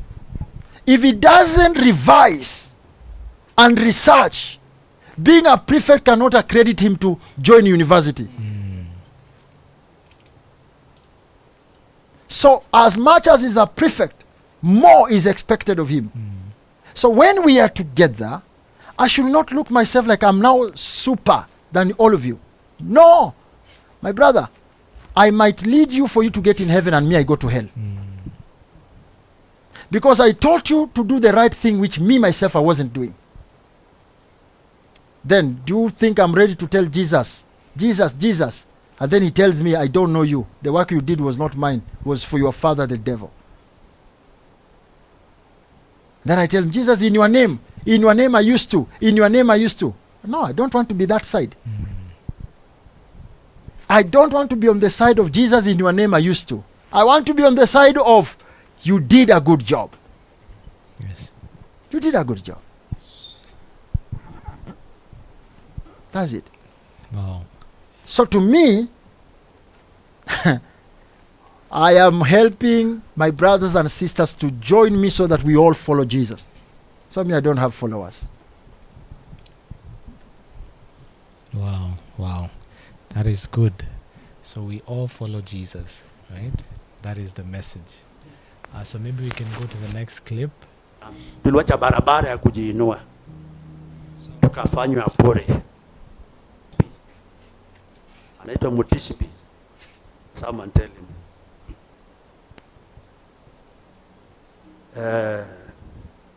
Mtishiby, don't try me. Ilonge ningawa. Samora or Samos.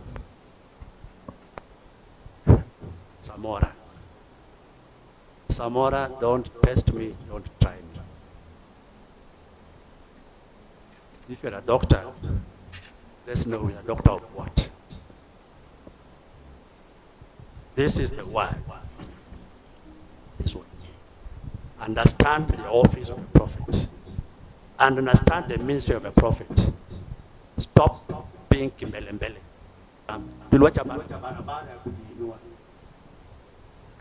Wow. Wow. So again, that's him. Spewing threats, telling you not to try him. Also coming against your title doctor and vitu nyingi sana. Let me answer that one to my brother. Yes. I still call him brother. Because the time to call him enemy has not reached. There are people who go very slow. My mentor one day told me, not all battles you should win by showing your muscles. Some battles you win by hiding your muscles. Yeah. Not all battles you should win by being on the front line. Some battles you can also win while taking the back line. Yes.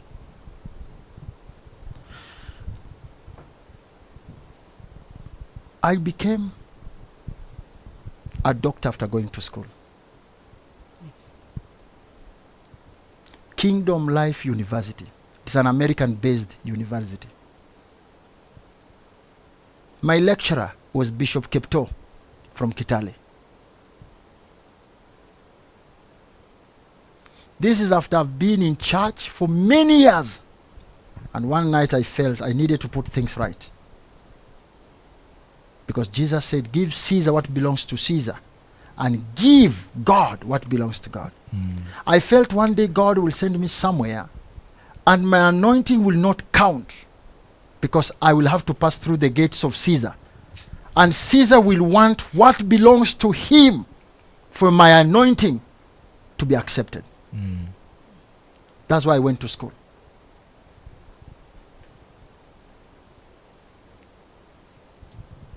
I repeat, I went to school because one day wisdom of the Lord came to my head.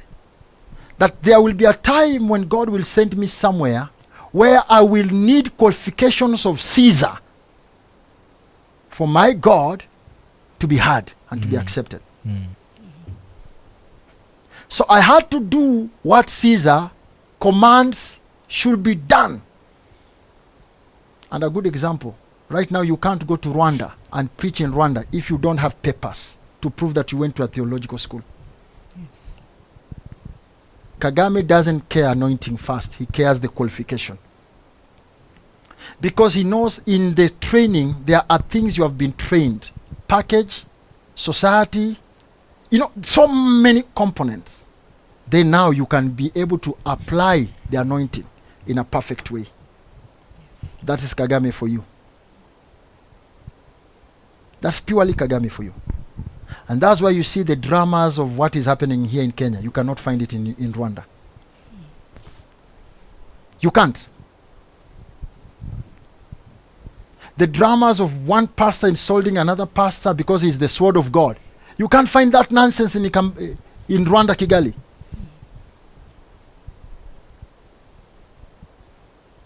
He has been able to trim the system. And the system is now supporting the gospel. So that is number one. That is how he became a doctor. He says, I'm trying him. The truth before the Lord, I've not tried Mark Onyango. But because he has said, I've tried him, now I want to try him. Number one, me, I didn't have fight with Mark Onyango. I only said these words. The house of God must have order.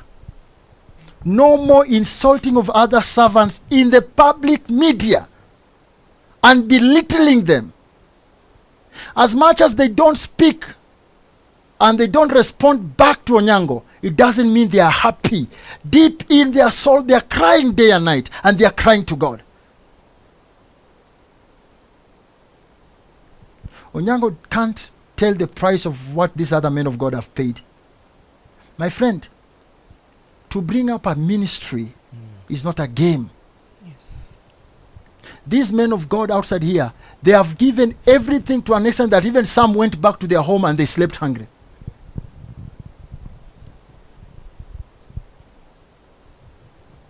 There is no way such a person, you can just wake up in a night and you start telling people you are the sword of God and belittling them and are now calling their names and shouting and making posters and putting their images on the posters.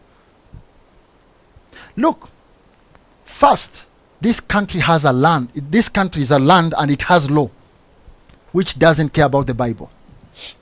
Do you know the laws of Kenya doesn't care you are a Muslim, you are a Christian, you are a Hindu, it doesn't care. Do you know that? Yes. Yes. Do you know the law of this country? There's something called image assassination, name assassination. Do you know that? Now, if all these men, the way my brother is calling them names, I still call Onyango my brother because I haven't reached a point I'll call him an enemy. But tunaelekea hapo. Hatuko mbali na hapo. Tunaelekea tu hapo. Na hivi karibuni tunaenda kufika hapo.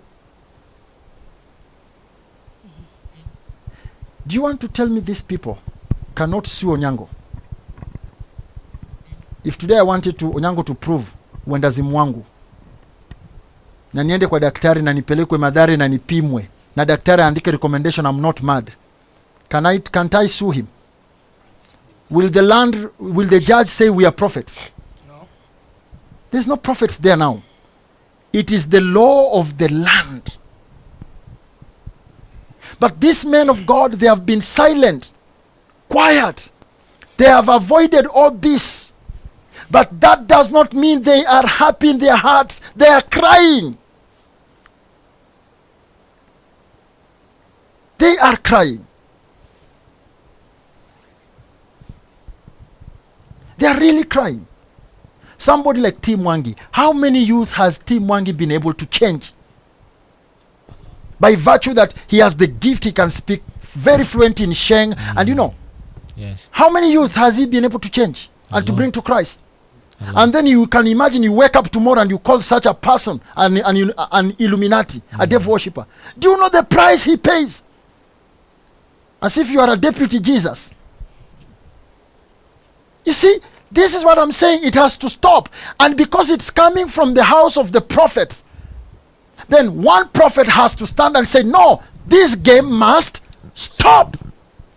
Look, it is biblical. When David sinned, how did the prophet of God approach him? He went into the public and stood and said, David the son of Jesse, you were anointed 3 times, and you have sinned. You killed Uriah in a secret with other 200 men. Look at the blood of the innocent men who died. Look at the widows and the children you have made orphans. David, David. Did he do that? No. Couldn't he do it? He could if he wanted. But why didn't he do it? Because he knew as a prophet wisdom counts. And I am a prophet, I have to respect the throne. David is also anointed. And David has sinned. He went to the king because with respect, and he had to find a method to take the message. The message was still delivered, but with wisdom. Packaged with wisdom. Exactly. Not arrogancy and insult. Exactly. And he went and told the king, King, how are you? Fine. How is your day? Good. You okay? Very much okay, prophet. Probably they even had a cup of tea, maybe. Then after maybe the cup of tea, he told the king, I want to leave, but I have something to share with you. What is it? Oh, king. Imagine in my village, you know my village, yes. There's this poor man who has 1 sheep. And there's this other man, very rich, he has 100 sheep. And the other day, the man with 100 sheep got some visitors. He refused to slaughter one for his visitors, but went for the only one for the poor man. And he took it by force and slaughtered it for his visitors. David, with his throne of authority, what did he say? As I live, David, that cannot happen on my land. That man must die. He will die. And let those 100 sheep of the rich man be given to the poor man. And the prophet looked at him and he said, my lord, my lord, you know what? That you. One man, that man with 100 sheep, it's you. It's you. And that one man, that man with 1 sheep, it is Uriah. Yes. When David heard the name Uriah, down and asked, has God rejected me? Yes. Because he knew that was enough for God to reject him.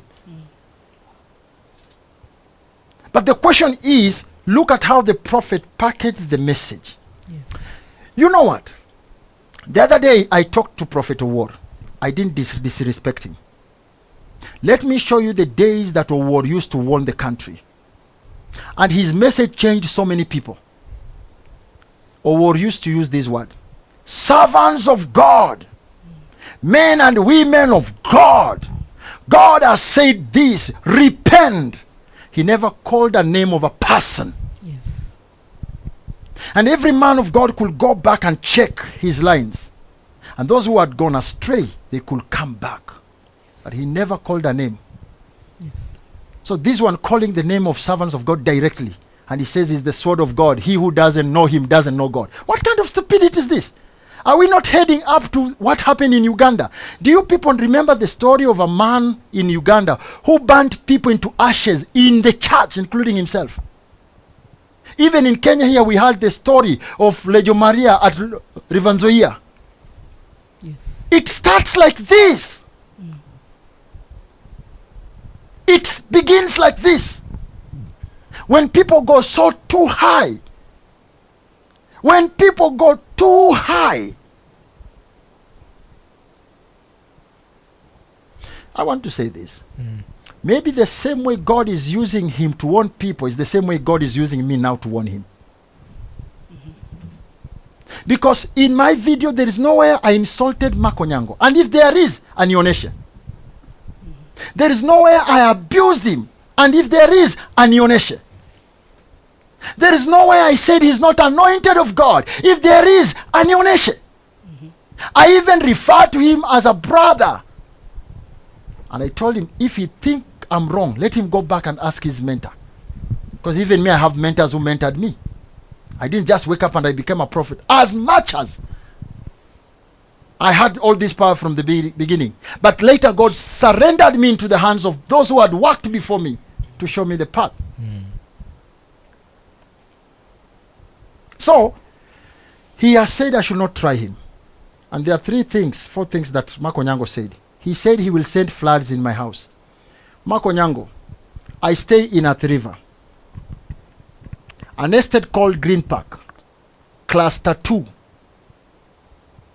Please, if your God doesn't know where I stay, I've told you, Tell your God, I stay in Athi River, Green Park Estate, Cluster 2.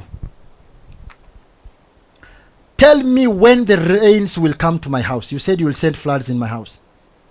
I'm going to buy cameras and put so that as they start coming in, we can record and we play it. And I don't have a two-way about it. I will show Kenyans how the rains came. Just tell me when the rains will come to my house. That is number one. Number two, you said, me and Ezekiel, we should hold a crusade. And then you will send rains and you see if we can stop it. I want to tell you, I was never sent to stop rains. I was sent to look for souls. To show souls the kingdom of God, not to stop rains. But because you have power to bring rains, me I don't have. And I don't want to talk whether I have it or not. But I want to ask you for one favor. Please tell me the date that the rains will start raining in Nairobi for 7 days. Tell me, prophet, I have said it will start raining on this date, non-stop until this day. Then let me try and see if I can't stop it. So let me know when the rains will start falling. Number three, you said you will strike me with blindness. Servant of the Most High God, I still refer you to that. For now, I still call you a servant of God. I am ready. I'm requesting for three things. I'm ready to be blind. But before you make me blind, I want to come to Eldoret. Driving. Let it be the last day for me to drive, because I love driving. So that as I pass where there is a mountain, I can glorify my God, for he has allowed me to see a mountain for the last time. When I pass where there is valley, I can honor him and say, God, thank you for allowing me to see a valley. You are a living, worthy God. And I'll be glorifying him as I come to Eldoret. I want to be blind from your church, not outside your church. I want the whole world to see how powerful you are, so that nobody should challenge you again, because you are the sword of God. I want to use my life to give you a platform, because I swore I will reduce myself for Jesus to be increased. So I want to come to Eldoret, to your church, driving. And I don't want to intrude, because I fear and I respect the land law, so that you don't say I intruded you. Please hear, because I know you will respond as quick as possible. I'm giving you 7 days to respond. When should I come to Eldoret? And I will come with three things. I want to come so that I become blind. But before you make me blind, there are three things I'm requesting. I'm not demanding, but I'm requesting. Number one, I'm a false prophet according to you. And for me to be a false prophet, then it means there is a spirit on me, which is not a spirit of God. Please, I will give myself for 1 hour before you, so that you take me through deliverance. Anything you will tell me to do, I will do. I will come with my people. I'll come with my media team. I'll come with everybody, with my family, so that you may deliver me. I'll give you 1 hour so that you deliver me. And after you have delivered me, make me blind. Remove that spirit on me, then make me blind, because I want to. You said you will, and I want you to do it. And after you make me blind, I will carry for you a machine. Shave me. You said that I should shave. I don't want to shave. I want you to shave me. I've told you the first person who ever touched my beards.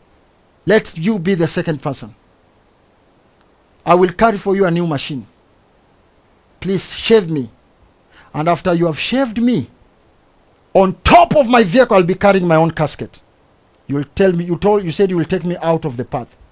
The only way you can take a false prophet out of the path is by killing him. When Moses felt Korah and his team had become an obstacle, Moses said, let it be known today between me and you whom God has called. If God has called you, Korah, let the earth open and swallow me. But if God has called me, you know what happened to Korah and his team. You know the story of Jeremiah and Pashur. And Jeremiah told Pashur, today Let it be known between me and you, whom God has called. So Mark, I'm coming with my own casket. And for your information, my name is not Samurai or Samora. Samurai are demons of Japanese, of assassin. Samora, they were ancient gods of Hindu. Don't put me in deities that I don't understand. My name is Samo. Samo means a brook of fresh milk. A brook of fresh milk. I'm not Samora. I'm not Samurai. I am Samo. Names have power. Don't put powers that are not mine. I will come with my own casket so that you fulfill the laws of the prophets. I just want to die so that the world can know that Mark Onyango is a true prophet of God, because I've gone through a lot of things because of the gospel, and I didn't know that I was a fake and false prophet. I wish you knew what I've gone through with my life. The times I've tried to walk out of the church, God returning me with punishments. The times I've walked out of the church because I'm tired, God returning me with beatings.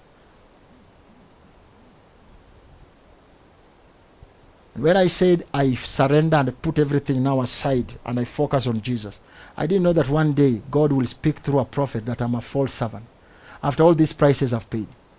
So let me summarize my story. I'll be coming to Eldoret. I've given you 7 days. You tell me when I should come. And I'll not come alone. Onyango, I'll come with over 200 vehicles full of people. Once I reach Eldoret to your church, I want to have 1 hour of deliverance. And you should deliver me. And you should take demons out of me. After 1 hour of deliverance, make me blind. After I'm blind, shave me, because I don't want to see my bears falling with my own eyes. And after you shave me, take me off the path, as you said. And my people, when I die, take me to my village. Don't take me to mortuary. Take me to my village. Put me there for 3 days, then take me out of the casket and bury me back to the soil. Leave the casket for a memory of my generation. But I still stand on my word. There has to be an order in the house of God. There has to be discipline and love in the house of God.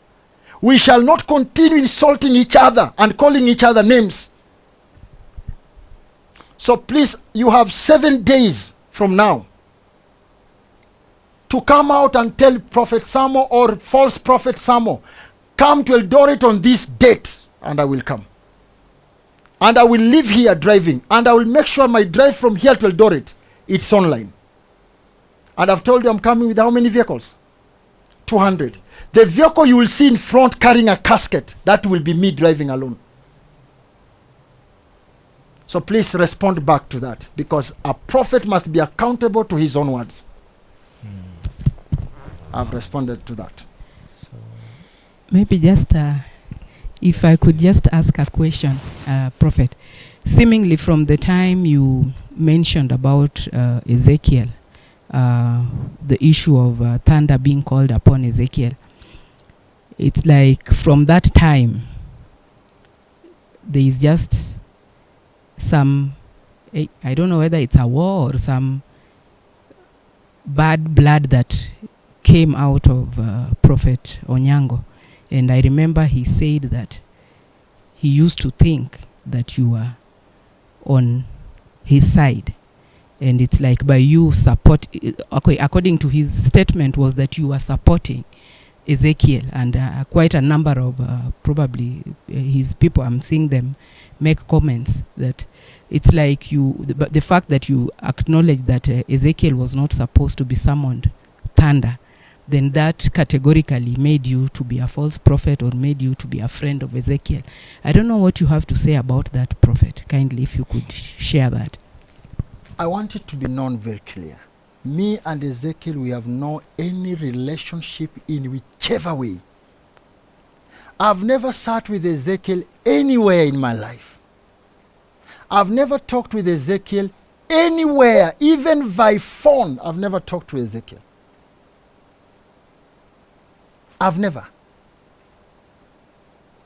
I remember personally, I have a video that I recorded and I told Ezekiel, with all this accusation, can you come out and put your name clean and clear? And after the video, Ezekiel came out and he spoke what he knew about Shakahola. Paul says that even those in authority, they are chosen by God. Kenya is a country with its government. They did their work of investigation. We all know Ezekiel was in custody. Whatever happened to Ezekiel, for Ezekiel to come out, it's only him and the government and God who knows. Me, I don't know anything. But what I said also in my video, it is that I don't have a problem Mark Onyango warning Ezekiel, because prophets are there to warn. And somebody should go back to the video. I don't have a problem Mark Onyango warning Ezekiel, because he is allowed to warn him as a prophet. But my problem was him activating divine weapons. Activating divine weapons like thunder. Why? Because Ezekiel is a husband to somebody. Ezekiel is an uncle to somebody. Ezekiel is a brother to somebody.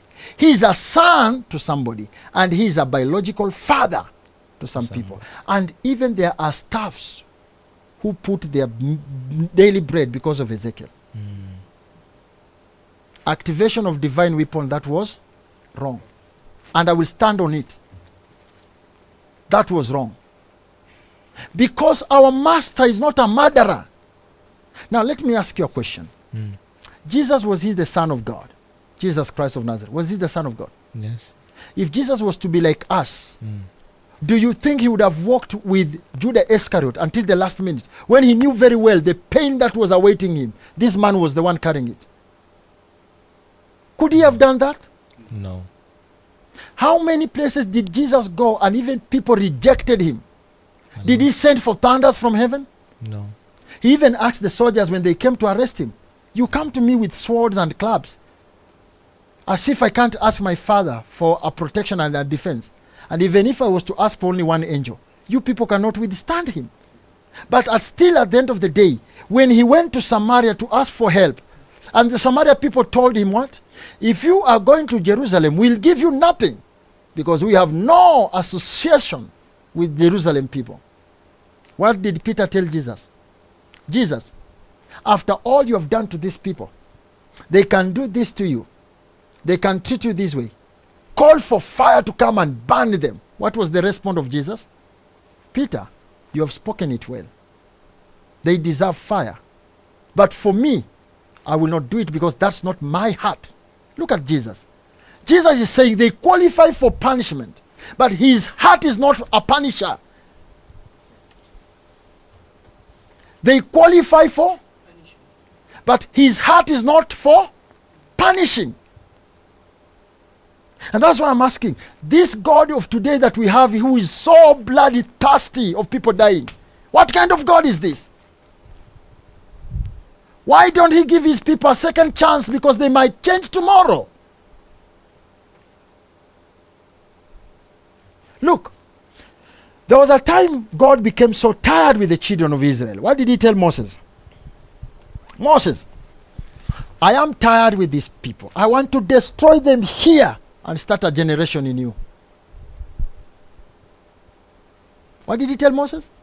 Moses, I am tired with these people. I want to destroy them here and start a generation in you. When Moses had that information, what did he do? Moses turned back to God and told God, oh Lord my God, after all this, you want to destroy these people here. I know how stubborn they are. I know how hard their hearts are. But if you destroy them here, oh my God, how shall nations who have heard of your great doing say? They will say, you were able to deliver them from Egypt, but the gods of the desert defeated you. They won't know that these people have sinned you. And if that is your choice, then allow me speak this. Don't count me to be one of your servants. And don't write my name in the book of your servants, if that will be your decision. Did God kill them there and there? Did Moses not intercede for people who were stubborn and saved their lives? Why can't we also do the same thing as prophets? When he says he's going to send floods to Nairobi, we cry for the people of Mathare. There is no dollars they are stealing. There are no millions they are stealing. They are surviving for food.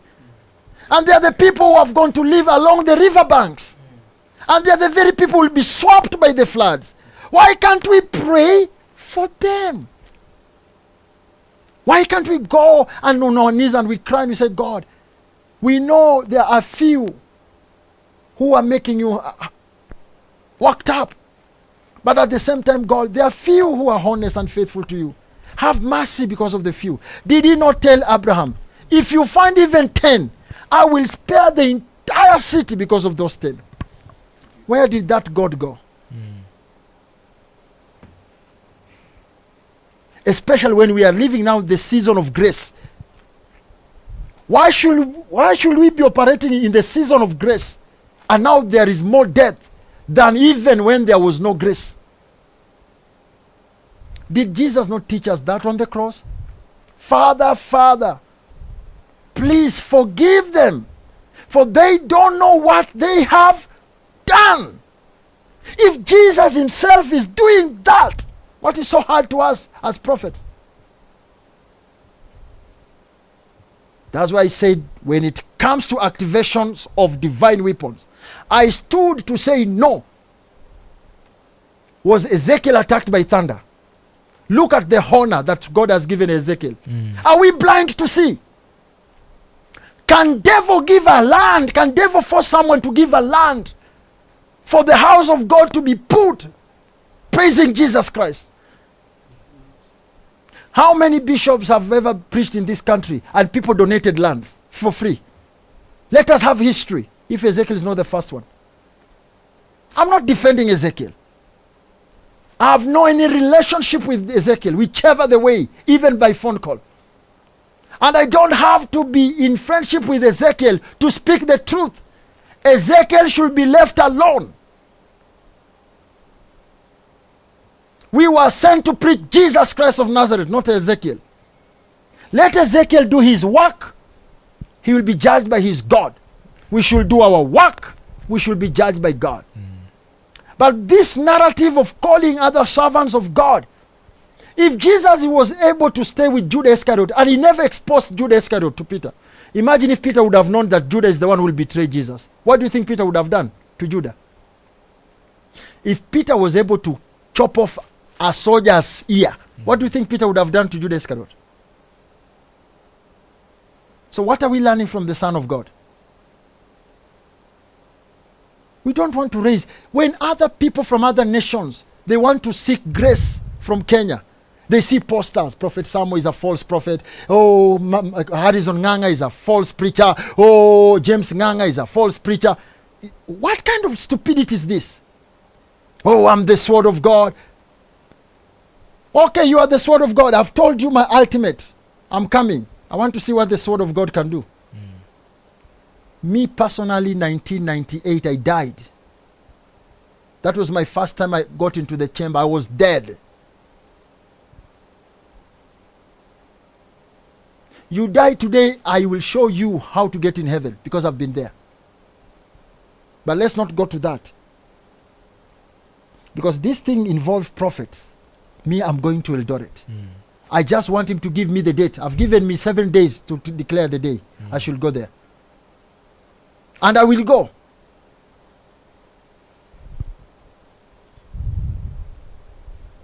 If I have to die for the order in the house of God, then let it be a mark of history that there was a man who said there has to be an order in the house of God. We can't keep on fighting, insulting and abusing each other.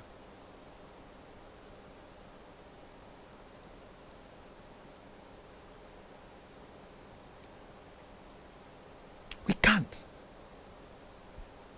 I can't come to media. My message is to attack Bishop so and so. Tomorrow you come, you attack the other one. The other one. Have you ever seen clubs attacking each other? No. Have you seen these alcohol farms attacking each other? No. Have you ever seen sorcerers attacking each other, another sorcerer? And what is not happening in the house of God? And now when you raise and you say, no, let us stop this, you are put on the list of the false prophet. He says, I used to think you are my brother. I'm not a brother of anyone. Me, I was born alone. And I want to make brothers in Christ. Same faith, same discipline, same order. Two cannot walk together unless they agree. Oh, you have been given something by the state. When did I become an enemy of state? For your information, I'm not an enemy of Ruto. I have no problem with Ruto the person. But I will always have problem with Ruto who sits on the seat when he does something wrong. When Ruto did wrong things, I stood to tell him that was wrong because that's what the Spirit of God was saying. And when he reduced unga and flour, and now poor people can feed, did I not come out and told him, may God bless you for what you have done? You did. So did we have a company somewhere with Onyango that our work is to insult Ruto, to attack Ruto, to abuse Ruto? How about if he sat down and he saw the sense with the warnings from heaven? What does God say? If I sent you to an evil man, God told Ezekiel, if I sent you to an evil man to warn him, and he changes his ways after warning, I will bless him, even if I said I will destroy him.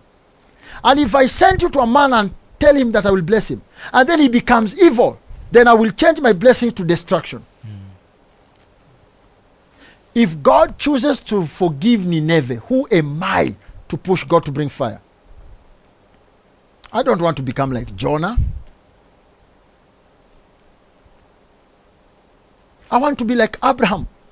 Oh God, the whole Sodom and Gomorrah you want to destroy. How about if there are good people there, Lord? Until God confirms truly there is nothing good there. But even there is nothing good, I have something of mine. Help this little boy called Lot with his family, please. Why can't we be like Abraham? Why can't we be like Daniel? He's in the palace feeding. He has everything. But he can put them aside and start fasting 21 days for his brothers and sisters who had done evil to God. Why can't we be like Nehemiah? He has everything in the palace. But he's not at peace because of the walls of Jerusalem that fell. I don't want to be a prophet when God tells me, tomorrow I'm killing Macau. Then I come on the media. I've said, Macau, you will die. It's just a matter of 2 days. Then after 2 days, I tell my media people, right, edit it. Prophecy fulfilled. What fulfilled? When people are dying. When people are dying. When a man dies somewhere, there is a widow remaining. And there is an orphan who has become. Do we look into this? And if we continue with this, how will people see prophets? People bring only bad news of death. That's not what we are.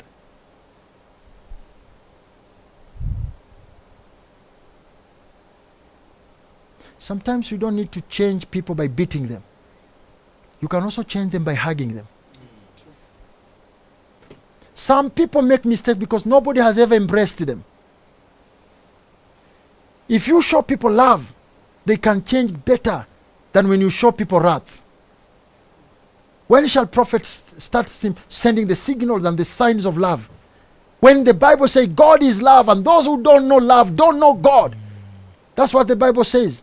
Not what someone is saying that I'm the sword of God and those who don't know me don't know God. Those are your own Bible.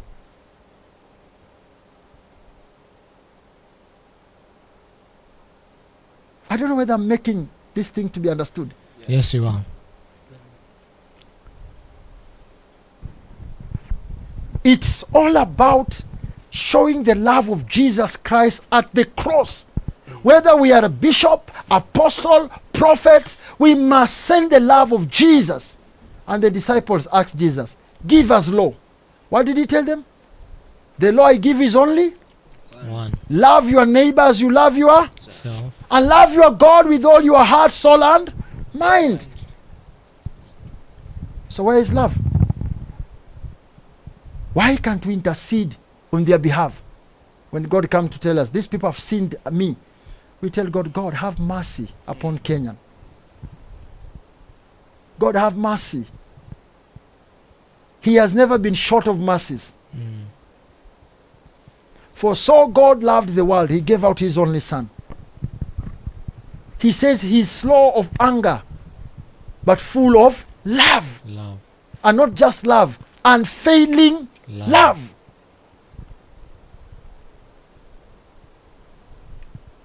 So what are we telling people when we tell people I'm the sword of God? I'm the sword of God. What is the work of sword?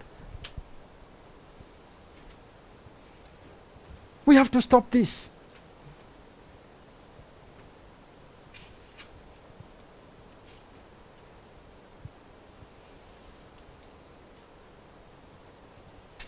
Are we still streaming?